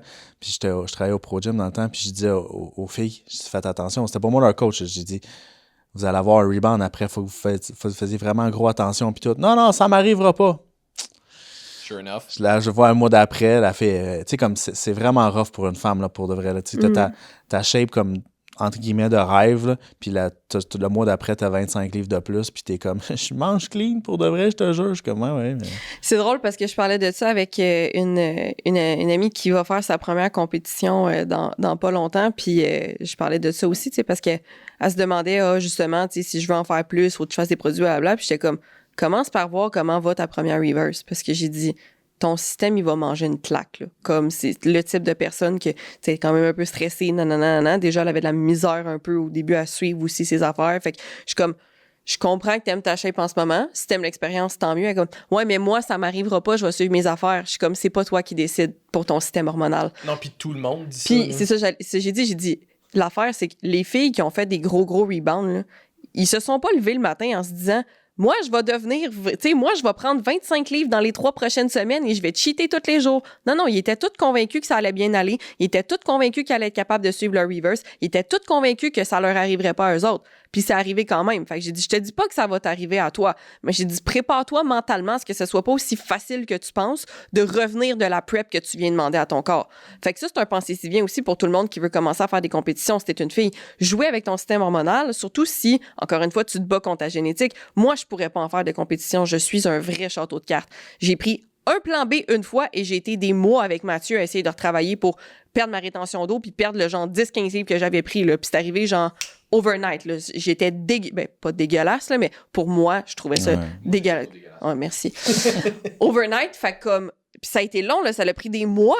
Puis j'ai rien fait, là, je dormais bien, je mangeais la même affaire, je m'entraînais comme d'habitude, j'ai rien fait. Mais mon système hormonal a juste fait « Hi, ma belle, ça, c'est vraiment pas fait pour nous autres. » Fait que c'est pas toi qui décides comment ton corps va réagir. Puis même si tu as toutes les meilleures intentions du monde, il faut que tu tiennes compte du fait que plus que tu vas faire le yo-yo comme ça avec ton corps, plus que tu vas vieillir, plus que ça va être difficile de revenir. Fait qu'à un moment donné, il faut penser à long terme aussi. Ça, c'est highly individualisé aussi. Ben oui. Dans le sens où, tu sais, mettons, moi, quand j'avais amené Dina l'année passée à Popeye, le check-in qu'on avait fait le mois d'après, je pense qu'elle avait 5. Puis, tu sais, elle avait un cheat par semaine, peut-être 2, mettons. Là, mettons, dans la première semaine, elle en avait eu 2-3 parce que là, ben, mais ça, c'est sain, là, je veux ouais, dire. c'est ça. Mais tu sais, comme après ça, c'était, mettons, 1, peut-être 2 cheats par semaine. Chris, elle avait 5 livres de plus, ça balance après un mois. Mais je suis comme, j'en ai tellement vu des filles, justement, comme gonflées, pas du jour au lendemain, mais comme super rapidement, que je suis comme, faut pas trop que tu te fies à telle personne, comment ça s'est passé. Parce que s'il y a des grosses chances que ça soit pas ton cas, là, focus sur toi. Là. C'est ça, puis ça se peut que ça aille super bien aussi. Je veux dire, il y a du monde qui sont faits pour ça, qui ont des super belles génétiques, qui sont capables d'en prendre, puis que ça va très bien. Mais il y a quand même beaucoup de personnes aussi pour qui c'est pas aussi rose, puis ça, ils vont pas le mettre sur les réseaux sociaux, malheureusement. Fait que tout le monde s'imagine que tout le monde de bodybuilding, ça va super bien, qu'ils ont pas de troubles alimentaires, qu'il y a pas de rebound, qu'il y a rien qui se passe, juste parce que c'est pas véhiculé sur les réseaux. Fait qu'ils voient juste le beau côté de ça. La fille qui m'avait dit qu'elle allait pas prendre de poids, là, elle a abandonné le Pro Gym après un mois et quelques. Là. Je l'ai plus revu jamais. Là. Ouais, parce que justement, je pense que ça l'a trop affecté. Je dis pas qu'elle a arrêté de s'entraîner ou qu'elle a développé des problèmes alimentaires, mais c'est fort possible parce que clairement, tu le voyais qu'elle était comme, elle se sentait pas bien dans sa peau. Puis, comme, c'est vraiment quelque chose que, comme, moi, j'aimais pas tant de monde que ça en concours, là, ça arrive, là, mais genre, je leur explique, là, j'ai dit, voilà, tous les côtés comme possibles qui peuvent arriver, pas juste le positif, tu vas avoir ton trophée, puis genre, j'ai dit, vois tout. J'ai dit, ça se peut qu'après, justement, tu scrapes ton métabolisme, tu fasses ci, tu fasses ça, je vais t'aider, mais si tu m'écoutes pas, je suis comme, too bad, je veux dire, c'est comme, ça. it is what it is, fait que, faut tout prendre en considération tout le temps. C'est un beau sport, mais c'est juste d'en être conscient. Parce que ça se peut que ça aille bien, mais c'est que c'est tellement pas véhiculé tout ce qui se passe en arrière puis qui va mal chez certaines personnes que je trouve ça dommage parce que beaucoup, encore une fois, tu sais, les compétitions, on en parle souvent, mais tout le monde pense que c'est accessible à tout le monde de faire une compé, alors que c'est pas supposé être le cas. Là. Déjà, si tu te bats contre ta génétique, c'est pas fait pour toi. Si t'es pas capable de suivre tes affaires à la lettre, que t'es pas un fucking soldat, c'est pas fait pour toi. Si t'es pas prêt à assumer les conséquences après, c'est pas fait pour toi. Si t'es pas fait pour vivre des off-season où est-ce que t'es plus fluffy, c'est pas fait pour toi. Comme, à un moment donné, c'est beaucoup de choses à prendre en considération. Puis si t'es capable d'accepter tout ça, you do you, boubou, go for it. C'est super le fun. C'est un beau sport, c'est une belle dédication, c'est une belle discipline de vie à adopter. Il y a beaucoup de positifs qui sont à retirer du monde de bodybuilding. Mais c'est que c'est juste ça qui est véhiculé. Puis je trouve que ça, c'est dommage pour monsieur, madame, tout le monde. Les gens associent beaucoup. On va contextualiser et te donner toute l'information, pas juste que tu vois sur les vidéos, à bâcher. C'est ça. Ben, c'est pour ça que je mets une emphase là-dessus parce que comme mais là, tu sais, des fois vous êtes négatif, non. Ouais, mais c'est juste parce que ce bout-là, il est pas véhiculé. Ça me sert à rien d'enjoliver quelque chose qui a déjà plein de fleurs dessus, tu comprends? Comme on va montrer l'envers du décor, mais encore une fois, c'est objectif. C'est pas péjoratif. Il faut le faire parce que sinon, c'est comme j'aurais l'impression comme tu mens au client. C'est ça. Parce qu'il y en a qui vont faire ça, parce que tu vas voir des gens qui se mettent en shape, mettons. Mettons que il y a des entraîneurs qui sont comme ça. Ils vont voir quelqu'un dans un gym qui a vraiment un beau potentiel. Puis là, ils vont dire, viens faire un concours. Puis là, ils font le concours, puis après ça, comme, ils laissent la personne laisser à elle-même. Puis après ça, la personne n'a plus jamais le physique qu'elle a jamais eu. Puis genre, comment, mais je savais pas tout ça. Puis il m'a juste dit de faire un concours. J'ai fait un petit 12 semaines de prep. Puis genre, puis j'ai fait le concours, comme je pensais que ça serait cool, mais j'avais pas pensé à tout le reste, moi. Mais c'est pour ça qu'il faut prendre son temps pour poser les bonnes questions. Parce qu'à un moment donné, pour de vrai, les concours, là, en général, j'essaie de déconseiller les gens d'en faire. Mm-hmm. À la seule exception que si j'ai donné toutes les informations puis ils décident de le faire, then OK, go for it. Parce que sinon, t'en as plus à perdre qu'à gagner en général. Parce que quand tu gagnes un trophée en plastique, hein, c'est ça. Non, c'est ça. Puis il y a bien des affaires que, même si tu as posé toutes les questions puis tu connais toute l'information, il y a des affaires que tu réalises pas tant que tu le vis pas non plus. Ouais. Mm-hmm. Même si tu le sais, tu le réalises pas. Tu sais, on s'entend, quand j'avais fait mon photoshoot, jamais je me suis rendu un body fat digne d'une compétition. Ceci dit, ça faisait assez longtemps que je diétais, entre guillemets, pour faire comme les dernières semaines, je voulais juste tuer. T'es juste comme plus de patience, t'es à bout, t'es comme... Fait Puis ça, c'est le genre d'affaire que, dépendamment de ce que tu fais, dépendamment de ton circonstance, de ton... Un esti de problème, puis que tu sois pogné pour vivre avec, puis t'étais pas prêt. Fait des fois... Tu sais, oui, contextualiser, puis comme... Je pense que peu importe qu'est-ce que tu veux faire, surtout si c'est quelque chose d'extrême comme une prep, tu devrais avoir le plus d'informations possible avant même de commencer. Puis après ça, ben, c'est d'essayer de justement prévoir l'imprévisible le plus possible. Fait que, tu sais, mettons, moi, ça, c'est une affaire que je dis à tout le monde qui me dit j'aimerais ça faire une photoshoot. Je suis comme, ça, je te le dis tout de suite, dans les dernières semaines, tu vas vouloir tuer tout. Puis comme, je le dis pas de même, mais juste comme, va falloir que tu prévois déjà, tu vas être fatigué, tu vas être irritable, tout le monde autour de toi va te gosser. Ça sera pas faire tes workouts, faire ton cardio, faire ta bouffe qui va être tough. Ouais. Puis la naturo, finalement, l'utilises-tu aujourd'hui plus pour, parce que je sais, mettons, nous autres, on comme référence où est-ce que lui, il fait des cas fucking intenses.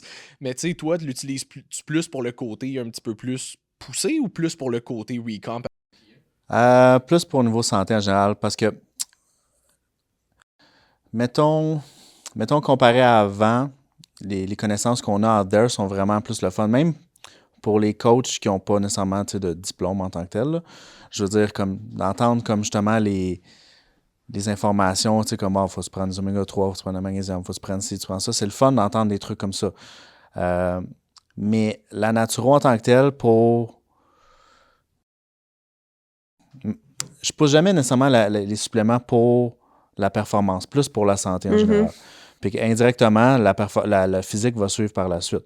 Fait comme, j'utilise la naturo. Oui, j'ai des clients qui vont faire des concours des fois, j'en ai quelques-uns, puis eux autres, justement, pousser un peu plus de suppléments. Pourquoi? Parce que tu mets ton corps dans une situation extrême et tout, donc tu en as plus besoin pour être sûr que tu récupères, tu dors, tu manges assez, etc. Mais pour le monsieur, madame, tout le monde, en général, c'est comme, je focus sur l'alimentation, la supplémentation va venir par la suite, parce que si tu donnes genre un bill de 500$ de suppléments la première fois, les gens vont souvent penser que c'est les suppléments qui font le travail puis pas la diète. Ce qui est comme l'opposé. T'sais. Fait que la naturo, je l'utilise beaucoup, mais comme je suis pas genre un pousseur de suppléments. Je fais comme, non, comme tu passes beaucoup de temps dehors l'été, ouais, ben t'as pas besoin de vitamine D. Tu manges-tu du poisson à tous les jours? Ouais, mais t'as pas besoin d'oméga 3. T'as-tu besoin de ci? Non. Tu sais, comme, on est capable de faire la part des choses parce qu'à un moment donné, c'est pas tu donnes le plus de suppléments possible à quelqu'un puis let's go. Tu sais, c'est pas comme ça que ça fonctionne. Tu sais, comme tous les produits ATP, je fais comme, ouais, je faisais, ça m'emmener. Ouais, ça va coûter cher pas mal. C'est ça, j'allais dire, surtout que c'est une marque qui n'est pas donnée non plus. Mais tu sais, puis c'est ça, mais les suppléments, c'est souvent contextuel. Tu sais, moi, j'ai classe tout le temps en 3 catégories.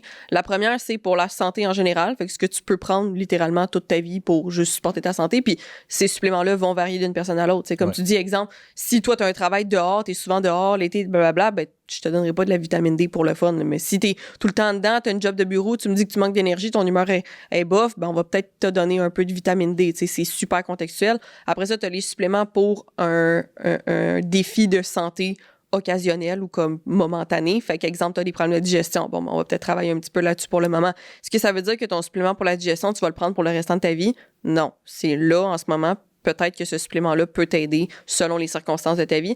Puis la dernière catégorie, qui est selon moi vraiment la moins importante, c'est performance. Ouais. Fait que tout ce qui est genre EAA, créatine, blablabla, ces affaires-là, qui vont peut-être t'aider dans tes performances, mais que c'est vraiment la dernière affaire à donner. Si tu veux en prendre, tu peux en prendre, mais je vais viser ta santé avant de viser ta performance, parce que si tu es en santé, tu vas mieux performer. Oui, il y a des trucs qui évoluent durant les 20 dernières années que je suis dans ce milieu-là. Tu sais, comme, tu comprends, mettons, les pré-workouts, là, à cette heure, le monde commence à comprendre un peu plus que ça peut être dangereux. Il y a des affaires qu'il y a 10 ans, 15 ans, on parlait pas comme... Voilà un supplément qui est important, comme, mettons, des électrolytes. Maintenant, les gens, ils le prennent en considération. Puis là, souvent, le monde, c'est-tu meilleur que des BCA, etc. Puis t'es comme, ouais, mais tu sais, comme si tu manges 350 grammes de protéines, t'en as peut-être pas besoin non plus, tu sais. Fait que, probablement pas. Fait que, tu sais, c'est comme... C'est tout le temps une question de choix, mais c'est comme... Faut que le monde... Nous, on est là pour essayer de guider les gens, puis on donne des infos. Vous donnez des infos à toutes les semaines, gratuit en plus. Mais il faut prendre en considération que c'est un milieu que le monde veut faire de l'argent aussi. Fait que la supplémentation, mettons, tu vas chez Popeyes ou Shop Santé, tu peux pogner un gars qui veut faire le plus d'argent possible, il va essayer de te vendre le magasin au complet. T'sais. Mais est-ce que tu as besoin de tout ça ou tu as besoin juste de ci, de ça? C'est la même affaire que ton naturopathe. À un moment donné, tu fais prendre tout. Moi, en général, je dis, attends, on va essayer ça, juste ça-là. On va voir comment ça va se passer par là. Donne-moi les infos, on se check à toutes les semaines et tout. Ça a-tu marché? Ça a-tu bien été? Ouais, ton sommeil est mieux? OK, ben on va essayer de garder. Si ça marche pas, on va essayer quelque chose d'autre. Tandis que je peux pas faire comme, voilà, je t'en donne pour 500$, puis prends tout. Tu peux pas faire ça, là. J'avais déjà essayé quelqu'un, là, avec... qui avait des gros problèmes d'estomac, parce qu'il prenait Pantoloc, puis ci, puis ça, puis whatever. Puis là, j'étais comme, bon, ben ça va prendre du temps, là. Puis genre, comme à régler tout ça, plus le sommeil, puis ci, puis ça. Puis j'avais fait comme, voilà, qu'est-ce qu'on fait, protocole pour commencer. Voilà, qu'est-ce qu'on fait ça. Puis finalement, il a juste tout pris en même temps. J'étais comme, OK, je peux pas t'aider si tu m'écoutes pas. Puis je fais comme, j'ai essayé, puis tout. Puis il dit, ça t'a fait 2 jours. Parce que lui, il prenait genre la médication pour dormir comme vraiment... C'est pas fait pour dormir. Là. Un somnifère, by the way, ça n'existe pas. C'est vraiment comme... C'est un effet négatif du médicament qui te fait avec la somnolence. Fait que lui, il prenait genre des affaires vraiment, vraiment fortes là, qui va faire dormir n'importe qui sur la planète. Puis il était tanné parce qu'il dit « J'aimerais ça comme faire de quoi de plus santé. » Fait que j'ai essayé de l'aider. Puis genre, juste avec le peu que j'ai fait au début, les 3 premiers jours, il a réussi à dormir. Une fois, il a fait comme un petit peu plus de difficulté. Puis il a tout pris en même temps, les suppléments, puis ci, puis ça. Puis genre, après ça, j'ai dit, tu peux pas faire ça, là. C'est pas, voilà tout ce qu'il faut que tu fasses, puis t'arrêtes ta médication. J'ai dit, comme, faut que il y a des affaires, faut que tu fasses en même temps. Puis genre, le gars, il prenait pas de magnésium, mais tu prends des produits extrêmes. Je fais comme, je dis pas que le magnésium, ça va faire dormir n'importe qui. C'est juste, c'est pas un somnifère. C'est juste comme si tu prends, t'es déplété en magnésium, tu vas avoir la misère à dormir. Puis pas juste ça aussi, les médicaments pour dormir, c'est que ça induit un faux sommeil. C'est pas un vrai sommeil récupérateur que t'as, là. T'es pas dans... T'as difficilement un sommeil profond avec ça. C'est que oui, c'est mieux quand t'as des gros troubles de sommeil que tu dormes là-dessus, que tu dormes pas pantoute. Ouais. Sauf qu'à long terme, tu sais, il y avait des études qui le montraient, puis je l'avais mentionné dans un autre podcast, mais le développement des maladies d'Alzheimer, ces choses-là, avec ces médicaments-là, pourquoi les médecins conseillent, puis je suis pas médecin ni pharmacienne, fait que vous pouvez me corriger ou vous pouvez dire en commentaire si je le dis de la bonne façon, si vous êtes médecin ou pharmacien, mais c'est que ça va t'induire un faux sommeil. Fait que ce qui est dangereux de prendre ça plus que 3 mois, parce que souvent ils vont dire prenez-les pas plus que 3 mois en continu, c'est étant donné que tu récupères jamais, ben ton cerveau, toutes les fonctions qui sont supposées récupérer dans ton sommeil ne le font pas. Fait que si tu le prends à long terme, c'est ça qui peut éventuellement te faire développer une maladie d'Alzheimer ou des choses comme ça. C'est pas le médicament en tant que tel qui est dangereux, c'est le fait que tu n'aies pas un réel sommeil pendant tant d'années qui est dangereux. Fait que c'est aussi à prendre en considération parce que vous avez l'impression que vous dormez, mais vous ne dormez pas d'un vrai bon sommeil avec ça. Versus le magnésium, effectivement, c'est sûr que pas mal moins somnifère que du Seroquel. C'est le médicament qu'il prenait. Je me doutais que ça devait être celui-là. Mais c'est beaucoup... Tu sais, oui, tu vas pas t'endormir autant, mais tu vas avoir un sommeil qui est beaucoup plus récupérateur. Fait que, tu sais, si tu prends ça avec peut-être un peu de mélatonine ou peut-être dépendamment parce que c'est pas tout le monde qui répond bien, tu as des blends que tu peux faire. Tu peux prendre le Herbal Night qui aide énormément. Mais tu as des blends comme ça que tu peux prendre à plus long terme, que tu peux tranquillement pas vite diminuer la dose parce que ça va t'aider à refaire un vrai bon cycle de sommeil qui sont beaucoup plus optimaux que un médicament qui va pas réellement te faire dormir. Encore une fois, c'est une question de contexte. C'est mieux de dormir sur un médicament que de pas dormir du tout. Ouais. Parce que, mettons, moi, pour le sommeil, le magnésium, c'est mon supplément préféré. Tu sais, moi, j'en prends... Faites pas ce que je fais, là, mais je veux dire, moi, j'en prends 3 à 6 par jour, selon qu'est-ce que je fais, puis whatever. Puis si je suis stédé, justement, mon sommeil est vraiment plus stable et tout. Si je commence à... J'ai pas eu le temps d'aller en chercher, je le ressens éventuellement que mon sommeil commence à être... C'est pas du jour, c'est pas blanc ou noir tout de suite. Non. C'est pas... Puis même affaire avec les autres suppléments pour le sommeil, pour ma part, moi, je le fais juste pour régulariser mon sommeil. Ce qui veut dire que ça peut arriver une fois par mois que je vais faire un insomnie, mais le lendemain, c'est sûr, je vais en prendre, puis genre, je vais dormir, parce que mon cycle va être correct pendant quelques temps. Parce que, tu sais, les suppléments, même pour le sommeil, tu sais, qui vont aider à induire le sommeil, il y en a qui vont le prendre comme tout le temps, mais genre, comme moi, j'aime mieux le faire à l'occasion que tout le temps, mais ça, c'est des stratégies que moi, j'utilise, mais des fois, il y a des gens qui sont comme « Ah, moi, ça me prend absolument ma mélatonine pour dormir. » OK. En bas de 3 mg, t'es correct. Puis je le vois beaucoup près des coachs. Je sais qu'il y en a des natures.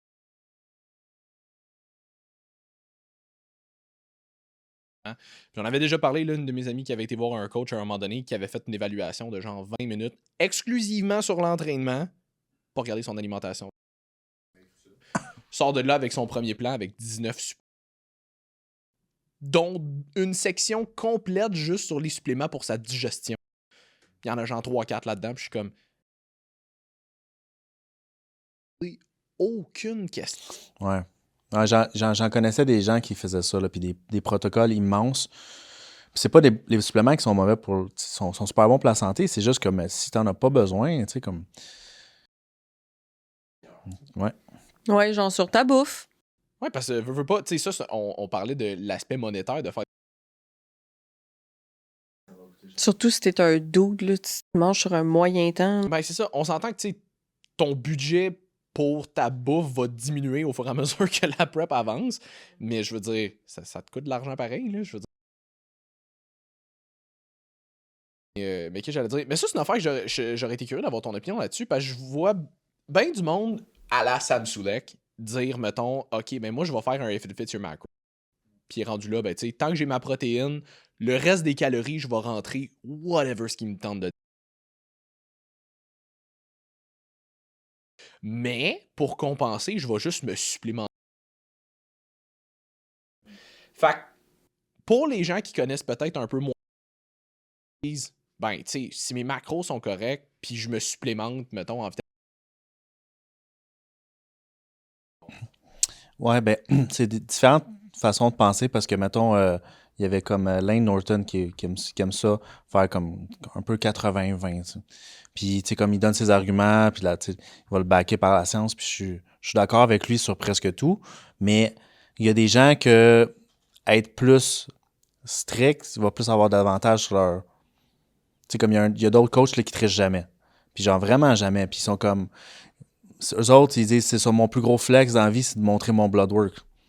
Puis genre, comme le monde, oh, t'es tellement en santé, ça n'a pas de sens. Je suis comme, ça les regarde s'il va jamais tricher. Tandis que l'autre qui décide de tricher un petit peu à droite, à gauche, il fait your macros, puis il enjoy un peu plus la vie. Puis il y en a d'autres qui vont vraiment comme tricher plus intense que d'autres choses. Fait que toutes c'est des stratégies différentes en tant que telles, mais moi j'aime bien faire du 80-20. Tu sais, comme moi, je vais plus comme tricher que if it fits your macros. Mais comme si tu te fies à la science, techniquement, if it fits your macros, c'est censé fonctionner. Mais comme, à un moment donné, il y a des limites à ce que tu peux manger qui comme crée de l'inflammation sur ton corps et tout, puis d'avoir le côté positif. Parce que tu me dis, écoute, je mange juste des blancs d'œufs du matin jusqu'au soir pour avoir mes protéines, mais que j'arrive à la fin, puis je me claque une douzaine de beignes, je peux pas concevoir que ça va être santé, tu sais, en fin de compte. Tu sais. Mais tu sais, comme on avait parlé aussi un peu dans le centième avec Matt puis Martin, tu sais, un des arguments qu'on apportait sur lequel on est comme on est à cheval sur la clôture entre les deux. Tu sais, est-ce que quand tu manges des aliments, c'est l'aliment en soi qui fait en sorte que ça peut mener à des problèmes métaboliques, disons, ou c'est le fait que vu que tu sais, à chaque fois que tu fais un choix, tu as plus de quelque chose, tu as moins d'autre chose, right? Ouais. Fait que si tu as plus d'alimentation transformée, par défaut, tu as moins d'alimentation riche en micronutriments, vitamines et minéraux, etc. Fait que est-ce que c'est le fait d'avoir l'alimentation problème métabolique ou c'est le fait que vu que tu as plus de ça, tu as moins de vitamines et minéraux pour compenser qui pourrait à ça? Fait une supplémentation, techniquement, pourrait comme contrebalancer. Non, ça peut pas contrebalancer ça. Pas si tu manges exclusivement des aliments transformés. Il y a trop de processus inflammatoires qui entrent en ligne de compte qui vont faire en sorte que tu vas quand même fucker ton système. C'est pas juste une question de vitamines et minéraux. Parce que, mettons, pour ma part, moi, mon corps, il réagit vraiment facilement à l'inflammation. Fait que dès que je triche un peu, mon corps, tu sais, j'en fais vraiment gros, puis je prends la rétention d'eau en claquant des doigts, puis... Fatigué, pas d'énergie. C'est un indice pour moi, voir à quel point, justement, comme, qu'est-ce que je mange est santé ou non. Je m'en rends compte tout de suite, la balance parle tout de suite. Fait que, comme, je calcule la balance juste pour la rétention d'eau, dans le fond. Là. Puis je vois comme, oh shit, là, avant de partir en vacances, j'étais 2,12. Je reviens de vacances une semaine plus tard, je suis 2,22. Je suis comme, ouais. Il y a un 10 livres de rétention d'eau, là. Ça commence à être lourd sur le corps. Puis pas juste ça, pour ta digestion aussi, tu sais, je veux dire, t'envoies des aliments qui sont complètement inflammatoires. La plupart des gens ne mastiquent pas non plus. Fait que t'envoies ça, tu fuck ton système digestif. Tu sais, moi, je vais prendre en fin de semaine comme exemple où est-ce que j'ai mangé un peu n'importe quoi simplement parce que j'avais des événements, etc. Puis c'est vraiment rare que comme je mange de même pendant 2-3 jours. Je vais pas nécessairement le voir sur ma shape. Tu sais, oui, je vais prendre un peu d'inflammation, un peu de rétention d'eau, mais c'est vraiment au niveau de, ma digestion, puis de 2, mon énergie, ma fatigue, comment je me sens, mon stress, mes pensées. Tout est plus dark, tout est plus down, tout est plus... Tout va mal. Fait que même si je prends des multivitamines, même si je prends des greens avec ça, même si je prends du gut restore, même si peu importe, ça a un très gros impact quand même, l'alimentation. Ben, tu t'en rends compte quand que tu fais une diète à quelqu'un, justement. Moi, c'est ça que le premier mois, en général, quand que tu nettoies, quand quelqu'un qui mange vraiment mal, puis tu nettoies son alimentation, puis la personne a suivi, comment tu te sens? Vraiment bien, j'ai plus d'énergie. C'est la première affaire. C'est souvent ça, puis là, tu fais comme, c'est le fun, hein? Puis après ça, mettons, quand que tu leur donnes le droit de tricher, puis là, ils trichent, comment tu te sentais après? Je me sentais comme fatigué, puis je cognais des clous, puis j'avais de la misère, puis je me sentais bloqué. Je dis, imagine, avant, tu te sentais bloqué à tous tes repas. C'est ça. Tout. Tout le temps. Mais juste pour le fun, je fais l'avocat du diable. Parce que j'ai l'impression qu'il y a une grosse partie de ça que Mais j'ai l'impression qu'il y a une grosse partie de ça aussi. C'est pas juste le fait de cheat, c'est le fait que quand t'as cheat, t'es allé overboard. Non, T'as pas vraiment nécessairement. surconsommé. Pas nécessairement. Pas nécessairement. Mais il y a une bonne partie de ça. Parce que tu vois, moi, ça a été ça, mettons, des dernières semaines. J'ai joué un petit peu plus avec le côté flexible si je pourrais avoir un cheat, d'essayer de le faire fitter dans mes affaires. Puis quand je suis capable de le faire fitter dans mes affaires, le lendemain, je me sens top shape. Ouais. Comme je la vois pas, la différence. On s'entend, ça dépend de ce que je prends. Si je prends quelque chose que je digère d'emblée vraiment pas, on s'entend que je vais le sentir, Mais c'est que c'est relatif à toi. Fait que, mettons, les éléments que tu as choisis, comme tu dis, tu as trouvé ton équilibre à toi. Moi aussi, tu sais, je veux dire, j'ai fait un choix intelligent quand même. je peux me permettre de manger, genre, une poutine de temps en temps. Il y a des choses que je le sais que je suis capable de manger, mais exemple, en fin de semaine, je suis pas allée overboard. Les repas que j'étais capable de manger santé, je vais manger santé pareil, tu sais, puis j'ai pas cheaté de la grosse merde, là. Un hamburger, je considère pas que, tu sais, oui, la mayo puis le ketchup, c'est moyen, là. Puis le pain, il est pas sacking coche, là. Que tu l'avais fait maison, mais c'est ça, mais il était fait maison, le burger, en plus, là. Fait que tu sais, c'est rien de fou, mais reste que, mettons, 2-3 jours à boire, manger des affaires qui sont pas dans ce que je mange d'habitude, même si le reste de mes repas est correct, ça, pour moi, c'était trop. Mais les gens ne savent pas encore c'est quoi qui est trop, c'est quoi qui l'est pas. Tu sais, moi, par exemple, avec mes clientes, il y a pas de cheat, c'est... Utilise les fois où est-ce que tu as des événements pour, si tu veux, amène tes repas, mais sinon, fais juste des choix intelligents où est-ce que tu t'en vas. Puis, comme tu l'as mentionné, Simon, c'est ça qui va arriver. Ils vont faire « Hey, j'ai mangé telle affaire, je me sentais pas bien, nanana. » C'est pas qu'ils sont allés overboard, ils ont souvent été raisonnables. C'est juste que c'est tellement facile, surtout quand t'es quelqu'un de stressé, d'avoir des processus inflammatoires qui sont enclenchés rapidement que tu le vois direct. Fait que c'est pas tout le temps que tu vas overboard. Ça dépend juste de comment ton système à toi réagit. Fait que dans ton cas, t'as trouvé c'est quoi les aliments que t'étais capable de manger. Dans mon cas, je le sais que je suis capable de manger. Puis ton overboard, mon overboard, le overboard à Simon, ça sera tout pas le même. Non, exact. Fait que c'est pour ça que, tu sais, ça, c'est une affaire que Lane Norton parlait dans le dernier podcast. Puis il dit, tu sais, lui, c'est un gros advocate du flexible dieting, justement. Puis il dit, une affaire que j'avais pas réalisée quand j'ai commencé. Il dit, moi, quand j'ai commencé à manger comme ça, il dit, ça a comme, il y a quelque chose qui a cliqué. Ça a vraiment fonctionné tout de suite. Puis il dit, je me suis mis à vraiment mieux filer, avoir des meilleurs résultats et tout. Fait qu'il dit, moi, dans ma tête, je venais de trouver la solution. Pour lui. Qui va aider tout. Non, mais il dit, moi, dans ma tête, ça allait aider tout le monde. Okay. Je viens, comme, clairement, ça fonctionne, puis je me sens vraiment bien, ça va aider tout le monde. Fait qu'il dit, j'ai commencé à en parler un peu plus, puis il dit, ce que je réalisais pas, c'est que le monde qui me suivait, parce que ça fonctionnait pour eux aussi, puis il y a des... Mais il dit, une affaire que j'ai réalisée juste plusieurs années, c'était pas fuck all, c'est juste que je m'en rendais pas compte parce que ces gens-là me suivaient pas. Mm-hmm. Ces gens-là allaient suivre du monde qui était pro-keto, qui était pro-jeûne intermittent. Puis il dit, ça, c'est une des affaires que les gens réalisent pas souvent quand ils sont dans des clans. C'est que les gens, ils ont comme un paquet de monde qui les suivent. C'est ça. Mais le monde pour qui ça fonctionne pas, ils vont juste suivre d'autres mondes parce que ça fonctionne pour d'autres. Fait que tu sais, les gens qui sont très pro-keto, carnivores, vegan, peu importe qu'est-ce que tu veux mettre de l'avant, vont le mettre de l'avant parce que ça fonctionne pour eux et parce que ça fonctionne pour, visiblement, ce qui est très correct. Il faut juste pas se rentrer la tête dans le sable et penser que c'est la seule méthode. Ouais, c'est tout le temps l'erreur qu'il y a bien des gens qui font, puis genre, ils vont voir, puis je me fais poser des questions à l'occasion, comme c'est sûr que vous autres aussi, là, justement, comme carnivore, keto, si ça. Je vais te poser une question. Manger selon ton type de Ton blood type. C'est comme non. Ah, ok, non. parce que ça arrive, je suis comme non, je sais comme non, ça, pas. Mais c'est parce qu'il y en a plein de. Tout le monde essaie de faire de l'argent à m'emmener, puis tout. Là. Mais tu sais, comme, une chose est sûre, par exemple, de qu'est-ce qu'on parle, c'est que ça vaut jamais la peine d'aller overboard. Tu sais, de se traverser, puis genre d'aller comme ça vaut jamais la peine. Ça, l'affaire, c'est comme, tu sais, comme j'exagère, là, mais genre du 3000 calories de bonbons. Je fais comme, ou tu sais, comme, puis là, tu sais, comme, c'est jamais bon d'aller là. De se gâter. Les défis de 10 000 calories c'est par ça, jour. de se gâter, puis d'avoir, tu sais, un cheat meal, puis tu fais comme, tu sais que c'est inflammatoire, c'est ci, c'est ça, mais tu sais, comme, ça fit tes macros ou même tu as dépassé, mais je veux dire, comme, tu sais que ta digestion va être pas si pire, mais genre, de se traverser, puis dire, comme, je mange au buffet, puis genre, je suis comme 10 000 justement, là, ou plus que ça vaut jamais la peine. Il n'y a rien de nutritionnel qui va être bon. Tu sais, ta digestion va manger une volée, tout va manger une volée, il n'y a rien comme de bon. Tu sais, fait que moi, j'essaie des fois d'expliquer à mes clients comme faut se calmer sa grosseur des cheats des fois. Là. Tu sais, je suis comme faut vraiment faire attention. Puis oui, il y a certaines personnes, mettons, des gars qui vont manger du 4500 calories on a daily, tu sais. Puis que quand il faut qu'ils trichent, ben, puis ils veulent se gâter, des fois, ils vont vraiment intense. Puis je suis comme, c'est correct parce que les autres, c'est ça. Mais si tu manges du 1000 calories par jour, puis que tu traverses à du 3000 cucs, c'est comme, écoute, tu vas avoir de la misère à avoir des résultats, là, c'est sûr. Là. Mais oui, clairement. Puis c'est d'apprendre à être conscient de comment ça t'impacte aussi. Parce que si tu y penses comme faut, je suis pas mal sûr que tu vas être d'accord avec moi que les gros cheats que tu vas prendre, Ouais.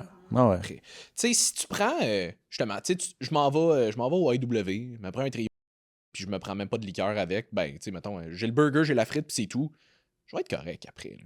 Je vais me sentir peut-être un petit peu plus bloaté, mais tu sais, overall, je vais quand même bien aller.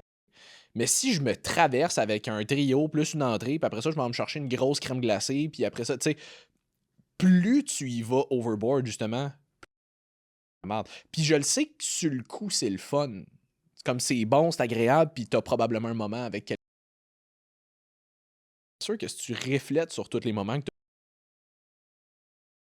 t'as. Puis parlant de méthodes vraiment piquées qui servent à rien, Simon, parle-nous de ton expérience avec les bains froids.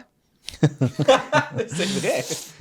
Ben, dans le fond, j'avais vu comme les études, il y en a un peu pas tant que ça. Comparé au sauna, il n'y en a pas tant que ça. Fait que je me suis dit, you know what, je vais essayer.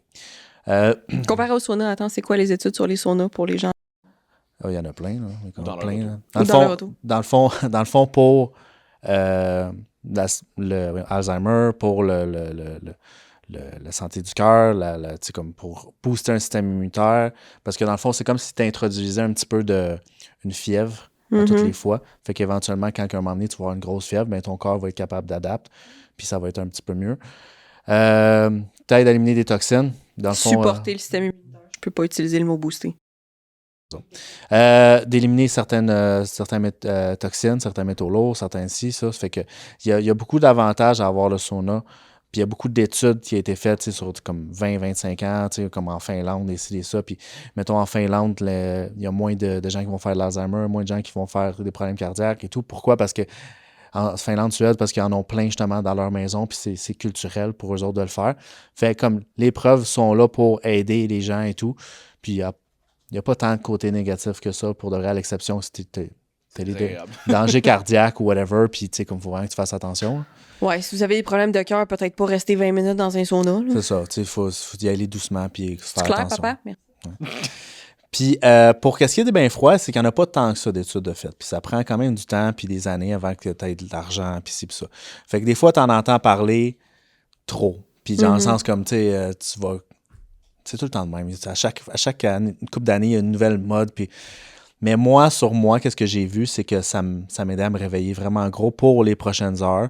Puis je sentais que la dopamine, ma motivation, elle avait augmenté. Parce que je considérais ça comme... C'est comme n'importe quoi qui est difficile à faire, qui est dur à faire, mais qui a un certain bienfait. Tu vas avoir un boost. Tu sais, les gens qui sont comme moi, il faut absolument que je fasse mon lit à tous les matins parce que je pars ma journée du bon pied. Je suis comme, good for you. Il y a des gens qui vont faire comme, je vais faire du cardio à jeun le matin, puis il y a un petit boost, puis tout. Est-ce que ça te tente à toujours de faire ton cardio à jeun le matin? Non. Mais tu as un bienfait après? Ouais, OK. Fait que c'est le même principe. Est-ce que je pense que c'était révolutionnaire ou c'est comme... Le biohacking, je crois pas à rien du biohacking, dans le sens que il n'y a rien qui va changer, une bonne alimentation, un bon sommeil. Faut que tu maîtrises tes bases d'abord. C'est ça. Puis si tu rajoutes ça par la suite, tu peux avoir certains bienfaits, d'autres qui vont comme dire, écoute, ça a changé ma vie, d'autres que non. Mettons, il y en a qui prennent leur douche froide le matin, puis ça a changé ma vie, c'est ça la meilleure chose qu'il m'a faite, puis genre, good for you, tu sais. Puis il y en a d'autres que ça va être le cardio le matin, d'autres que c'est la méditation, c'est ça, puis que là, ils en parlent, puis... Mais à un moment donné, c'est la seule affaire, c'est que tu peux pas tout faire parce qu'on manque de temps dans une journée. Mais pour de vrai, le bain froid, pour ma part, j'ai juste vu que ma motivation était plus là quand je le faisais, plus... ça me réveillait, c'est tout. C'est bien. Puis je voulais le dire à la manière humoristique de qui marche pas parce que parce que c'est ça. Fait qu'on s'en est parlé hors caméra et dans un dernier podcast. Je trouve ça le fun. Des fois, il faut essayer certains trucs. Puis on s'entend bien. Là, tu loads ton bain de glace, là, ça coûte pas super cher. Puis tu l'essayes.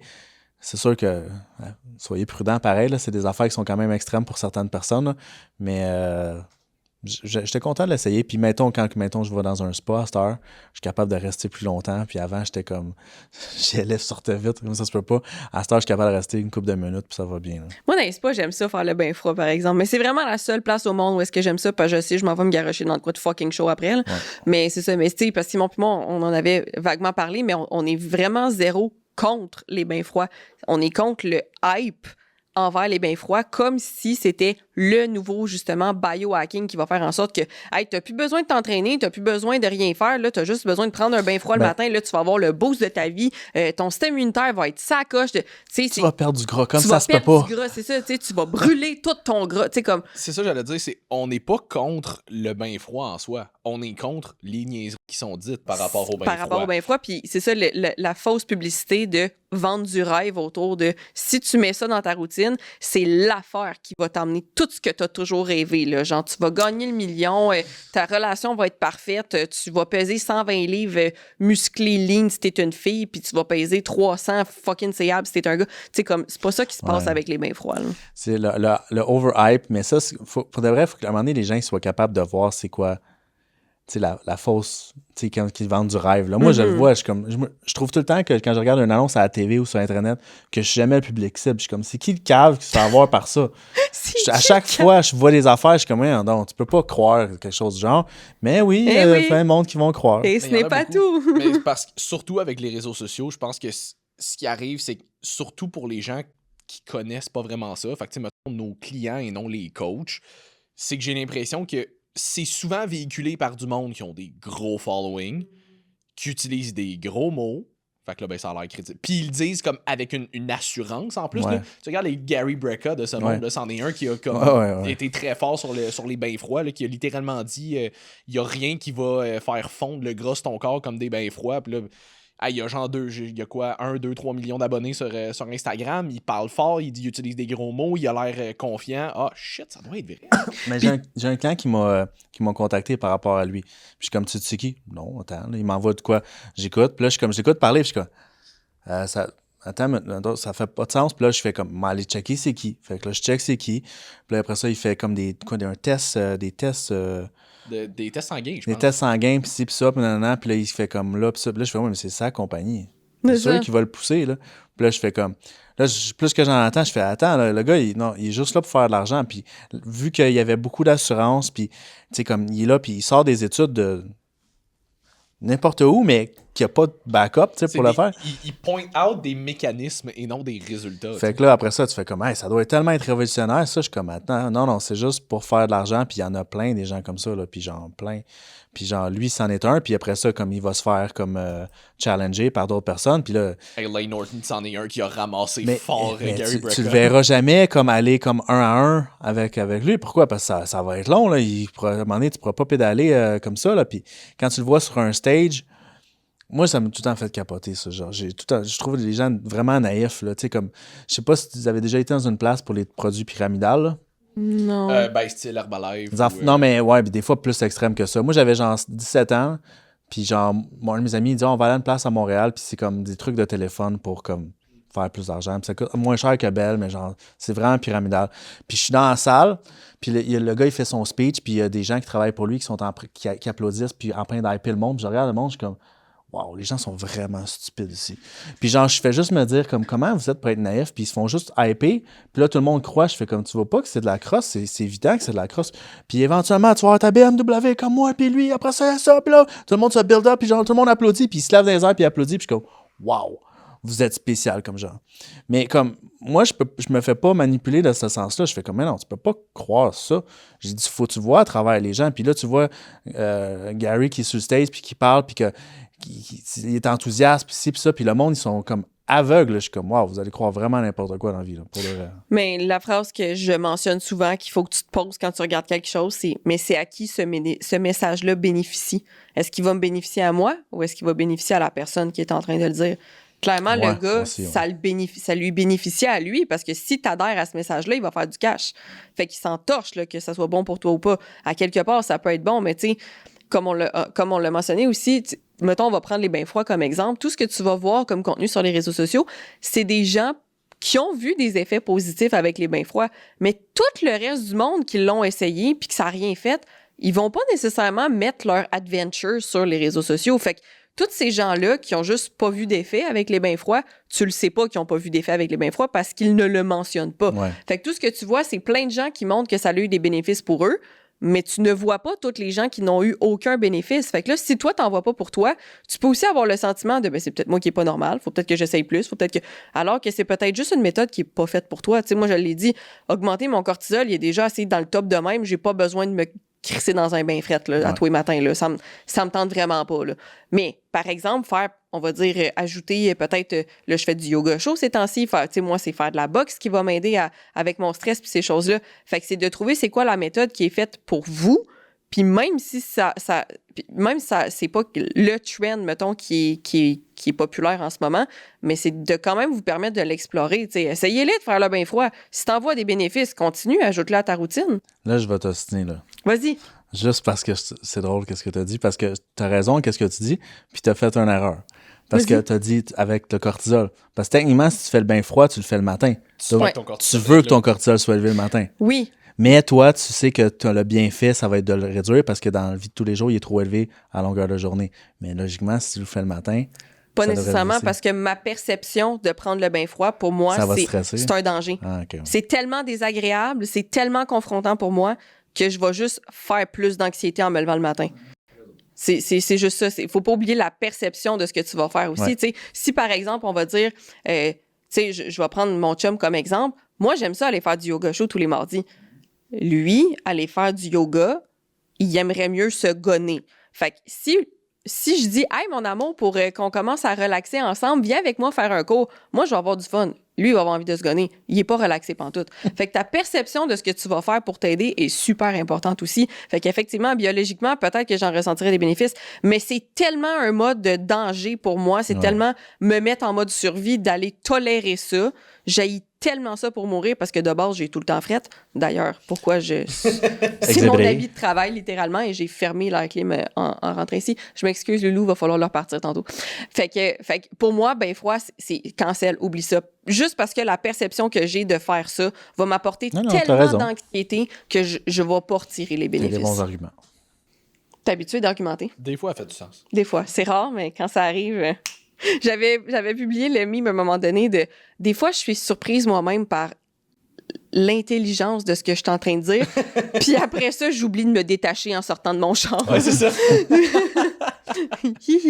Mais par rapport aussi à ce qu'on parlait tantôt, plus par rapport au, mettons, If It Fits Your Macros, des affaires comme ça, je pense que quand tu le fais avec... On en a parlé un petit peu, mais peut-être plus le voir avec les gars, mais je sais que ça arrive pour les filles aussi, mais les clients qui ont besoin de manger beaucoup plus pour prendre la masse, j'ai l'impression que des fois, à un moment donné, t'as un peu pas le choix d'inclure un petit peu plus d'aliments transformés parce que, tu sais, quelqu'un qui doit manger 4500 calories par jour juste de clean food, ça fait de la tabarnak, là. Mettons, avec mes clients, c'est ça que je fais. J'essaie de pousser le plus de bouffe clean ever là, possible. Puis à un moment donné, tu sais, quand l'assiette est rendue genre comme ça, tu fais, ça marche plus, là. Fait que là, t'as mis 3 tonnes d'huile dans ton enfant. On va essayer de faire rentrer d'autres choses, puis ci, puis ça. Puis, tu sais, éventuellement, c'est là, des fois, justement, je vais faire rentrer de la bouffe qui sont non clean, mais genre, parce qu'à un moment donné, c'est tellement de diète. Mais ça, c'est pas le plus gros de ma clientèle, tu sais. C'est comme, il faut que la personne a un travail physique. En général, s'entraîne tellement fort, fasse ci, fasse ça. Puis après ça, tu mérites d'avoir, genre, des calories qui sont un peu plus là. Puis justement, ces genres de personnes-là, quand que tu manges du 4500 calories, normalement, quand tu triches, t'as pas tant de côté négatif que ça. Si on a daily, tu manges 4500 calories, tu sais. Tandis que si t'en manges pas beaucoup, hein... Ouais. Puis souvent, les personnes qui mangent 4500 calories vont pas manger, quand ils vont cheat, ils vont pas manger 4500 calories plus 2000 calories. C'est ça. T'sais, ils vont quand même se rendre à peu près ça, 4500 calories. C'est juste qu'ils vont enlever une bonne partie de riz, patates, whatever.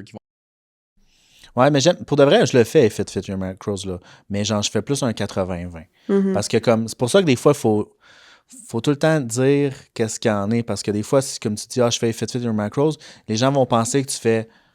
Comme je disais tantôt, tu prends des shakes de protéines, puis tu fais des blancs d'œufs, puis après ça, le soir, tu manges une pizza. C'est pas ça que je fais. C'est comme, il y a des affaires que tu peux faire, comme tu fais une assiette, tu fais une pizza avec genre un pain pita, un peu de fromage allégro, comme de la sauce tomate, puis genre, ça, c'était ta pizza, entre guillemets. Je fais comme, c'est pas vraiment un côté négatif de faire ça non plus, là. Mais, tu sais, il y a des gens que... Il y a des gens que pour eux autres, ça va être c'est des meilleures stratégies qu'ils ne pourraient pas faire. Parce que je sais que Lane Norton, il n'est pas en train de manger genre des Pop-Tarts en se levant le matin. Absolument. Ben non, c'est ça. Fait que c'est juste comme. Faut mettre en guillemets. Puis lui, justement, quand il parle aux gens, puis justement, quand toi, tu parlais comme son following, puis j'ai dit, une des affaires qu'il ne fait pas souvent, c'est de parler aux imbéciles. Parce que des fois, il est là, puis il fait comme on parlait, il était comme pour les... mettons, tu peux manger de l'aspartame ou le coke diète, là, whatever, puis il était comme, t'auras pas de problème d'en prendre. Je suis d'accord avec lui. Comme plus les études avancent, plus c'est ça. Mais il faut que tu penses aux caves qui vont mettre partout, tout le temps. Puis ça, il va pas le mentionner. Puis on a vraiment beaucoup là, des gens qui sont comme ça. Puis il fait, yo, il a dit que c'était bon. Fait comme, je passe comme mon faux sucre, là, j'en mets sur tout, qu'est-ce que je mange. Tu sais, comme, mettons, tu manges du riz. J'ai mis du sirop Weldon Farm dessus, comme ça se peut pas. Non, tu te dis, comme, tu vas vraiment comme plus extrême, pas juste du stevia. Il a dit que c'était bon, on met là-dessus. Après ça, je fais, si met de mon blanc d'œuf, j'ai mis plein dessus. Puis là, tu fais comme, ouais, là, tu manges une quantité comme astronomique, là. Mais genre, des fois, c'est ça sur les réseaux sociaux, ils vont pas parler à ce genre de personnes-là. Puis les gens, ils vont faire des trucs comme, mettons, la diète carnivore. Ah, carnivore, c'est ça. Fait que, me suis acheté une caisse de bacon. Ben, big. C'est ça. Oui, sauf qu'à un moment donné, là. c'est la sélection naturelle. Là. Je veux dire, quand t'es pas capable de faire le discernement d'informations à ce point-là, que t'es pas capable d'aller rechercher par toi-même, à un moment donné, il prend responsabilité. Là, Ben, c'est ça que dire. j'allais dire, c'est que le côté bien. tough avec les réseaux sociaux, c'est pour essayer de véhiculer le plus d'informations possible et que ça soit clair et simple. Fait que ça, c'est le bout qui est tough. Mais si t'écoutes Lane Norton en podcast, il est nuancé dans ses affaires. là. Fait que, C'est ça aussi. ça, c'est le bout. C'est pour ça. C'est une des raisons pour lesquelles on voulait avoir une plateforme comme ça où est-ce qu'on pouvait rentrer plus dans les détails et dans la nuance parce qu'à un moment tu sais, avec les réseaux sociaux, veux pas, c'est que tu veux donner le plus de bonnes informations possible, mais avec les réseaux sociaux, il faut que ça soit accrocheur, il faut que ça soit assez simple pour que le monde l'écoute jusqu'au bout. Tu sais, ça devient un petit peu plus touché. Fait que c'est d'essayer. Puis là, tu vas mettre une caption. Combien de gens vont lire la caption? Ils vont pas juste arrêter aux 5 premières secondes de la vidéo. Tu sais, fait que t'en mets comme le plus possible dans, mettons, ta minute de vidéo. Après ça, tu peux ajouter complémentaire en dessous. Puis là, après ça, t'as justement les formules style podcast, vidéo YouTube, que là, tu peux y aller un peu plus, mais des fois, c'est tough. Ouais, c'est vrai que la plupart des gens qui vont utiliser les réseaux sociaux, ils ont pas nécessairement un déficit d'attention, là, mais il faut que ça te pogne tout de suite. Là. Fait que des fois, c'est ça qu'ils vont faire des calls vraiment intenses. Là. Est-ce que tu vas perdre ton pénis? Puis là, après ça, après ça, comme ils écoutent, puis là, après ça, ils vont sur un autre sujet. OK, c'est pour ça qu'ils ont mentionné ça. Puis c'est vrai que c'est comme ça, tu sais, les réseaux sociaux, c'est le même, puis que les gens, des fois, il y a des gens qui sont hyper intelligents, mais qui sont pas capables de bien parler, ou qui sont pas comme... qui te mettent devant une caméra, ils vont être comme figés ou whatever, ils sont pas capables de parler comme d'autres personnes vont le faire. Fait que c'est un... Oui, puis t'as des gens qui parlent très bien pour dire pas grand-chose. Aussi. Oui, il y en a qui parlent plus pour s'écouter parler qu'autre chose. Ça aussi. Ça aussi, c'est un beau. Simon, si t'avais un conseil à donner pour tout le monde. Tout le monde, pas de contexte, là. Tout le monde. Ben, ouais, ça va être assez facile parce que c'est une... j'essaie d'en parler de plus en plus avec mes clients, c'est d'être moins sur leur téléphone. Parce que pour de vrai, je trouve que les gens passent trop de temps sur les réseaux sociaux, perdent beaucoup de temps, puis juste que tu regardes les gens dehors, à cette heure, ils marchent avec leur téléphone, ils sont laser focus tout le temps. Puis je pense qu'éventuellement, l'interaction avec les gens, puis arrêter la stimulation de dopamine constante avec le téléphone, puis les gens vont être plus heureux s'ils touchent un peu moins à leur téléphone. Ça, c'est ma théorie, mais bon. C'est une belle théorie, je pense. Et tu avais un seul mot pour conclure le podcast. Juste un. On va y aller avec resilience. Resilience! On l'aime. Puis je peux juste mettre une parenthèse, c'est que les gens sont rendus très soft dans la vie, puis que comme à un moment donné, il faut qu'ils apprennent à se développer une petite carapace puis d'être un petit peu plus tough parce que la vie est dure. La vie est pas tout le temps juste belle, puis il faut le comprendre, puis ça fait partie de la vie, puis c'est ça qui fait qu'il en est bien. Fait qu'il faut pas avoir peur d'avoir mal dans la vie, ça va juste te faire grandir. Comme ça. S'il y a une affaire que j'ai retenue, moi, dans les comme vraiment derniers mois, peut-être, c'est... J'ai l'impression que beaucoup les gens essayent de s'éviter des problèmes plus que d'apprendre à leur faire face. L'évitement est très fort, mettons. Fait que, tu sais, je m'étais fait donner l'analogie que j'aimais beaucoup, c'est, tu sais, mettons, quelqu'un qui a peur des araignées. Tu veux, dans un monde idéal, t'aimerais ça pas passer le reste de ta vie à avoir peur des araignées, parce que si t'arrives dans une situation où est-ce que t'as pas le choix d'être confronté, faut que tu sois capable de C'est juste que si quelqu'un a vraiment peur des araignées, première étape, c'est pas tu l'enfermes dans une pièce avec 1 million d'araignées. Tu sais, comme exposition graduelle, on s'entend? Tu le garages dans une boîte pleine de tarentules. Ouais, c'est ça. Mais c'est ça, c'est les gens font beaucoup d'évitement, puis si jamais on voit une araignée, c'est tout de suite comme vite, faut la cacher, ou faut partir en courant, ou faut l'écraser, ou comme faut apprendre à essayer de dealer. La vie en général, c'est ça. C'est qu'on voit un stresseur, puis on essaie de l'éviter tout de suite, au lieu d'essayer d'apprendre à s'accoutumer, puis à... Ben, normalement, que tu veux évoluer dans la vie, tu veux t'améliorer, tu veux t'endurcir, tu veux comme. C'est ça que tu veux, t'es censé faire dans la vie. Si tu essaies d'éviter les problèmes toute ta vie ou genre d'avoir une vie qui a aucun côté négatif, c'est pas de même que la vie fonctionne, là. Même si, mettons, t'es né d'une... Tu sais, la plupart des gens qui sont nés d'une famille ultra riche, puis les enfants, s'ils sont juste fait tout donner, éventuellement, ils sont souvent très, très malheureux parce qu'ils n'ont pas de but dans la vie. Tu veux avoir comme un struggle, puis d'avoir réussi à comme crawl, puis de réussir, puis comme you made it, puis tu sais, comme peu importe c'est quoi les petites épreuves que tu as faites dans ta vie qui t'ont amené à une autre étape, ben, tu t'améliores en tant que personne. Normalement, tu veux viser l'amélioration, tu veux pas genre descendre.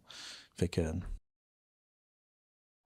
Hey, merci beaucoup Simon de t'être déplacé pour faire un podcast avec nous autres. Si vous voulez des suppléments NIH, vous pouvez utiliser le code WUACV10 pour un 10% sur votre prochaine commande. J'aime beaucoup comment tu le saccades maintenant. Oui, exactement. Ben, c'est pas, j'articule pas dans la vie, fait que j'essaie d'articuler. Je fais bien. Cool. Fait que... Si jamais vous vouliez, toi Simon, si jamais on voulait te suivre, prendre rendez-vous avec toi en ostéo, en coaching, on fait ça. T'as ma page professionnelle Facebook, Simon Lacasse Ostéopathe, ou sinon sur Instagram, Simon Lacasse Ostéopathe. Vous m'envoyez un DM puis je vais répondre assez vite. Toi, tu viens de Montréal. Montréal, oui. Cool. Si jamais vous voulez nous suivre, coach.ly.bm puis coach Simbaramba BM, puis on se revoit pour un autre épisode de Woke Up at Chose Violence la semaine prochaine. Bye tout le monde. Salut tout le monde.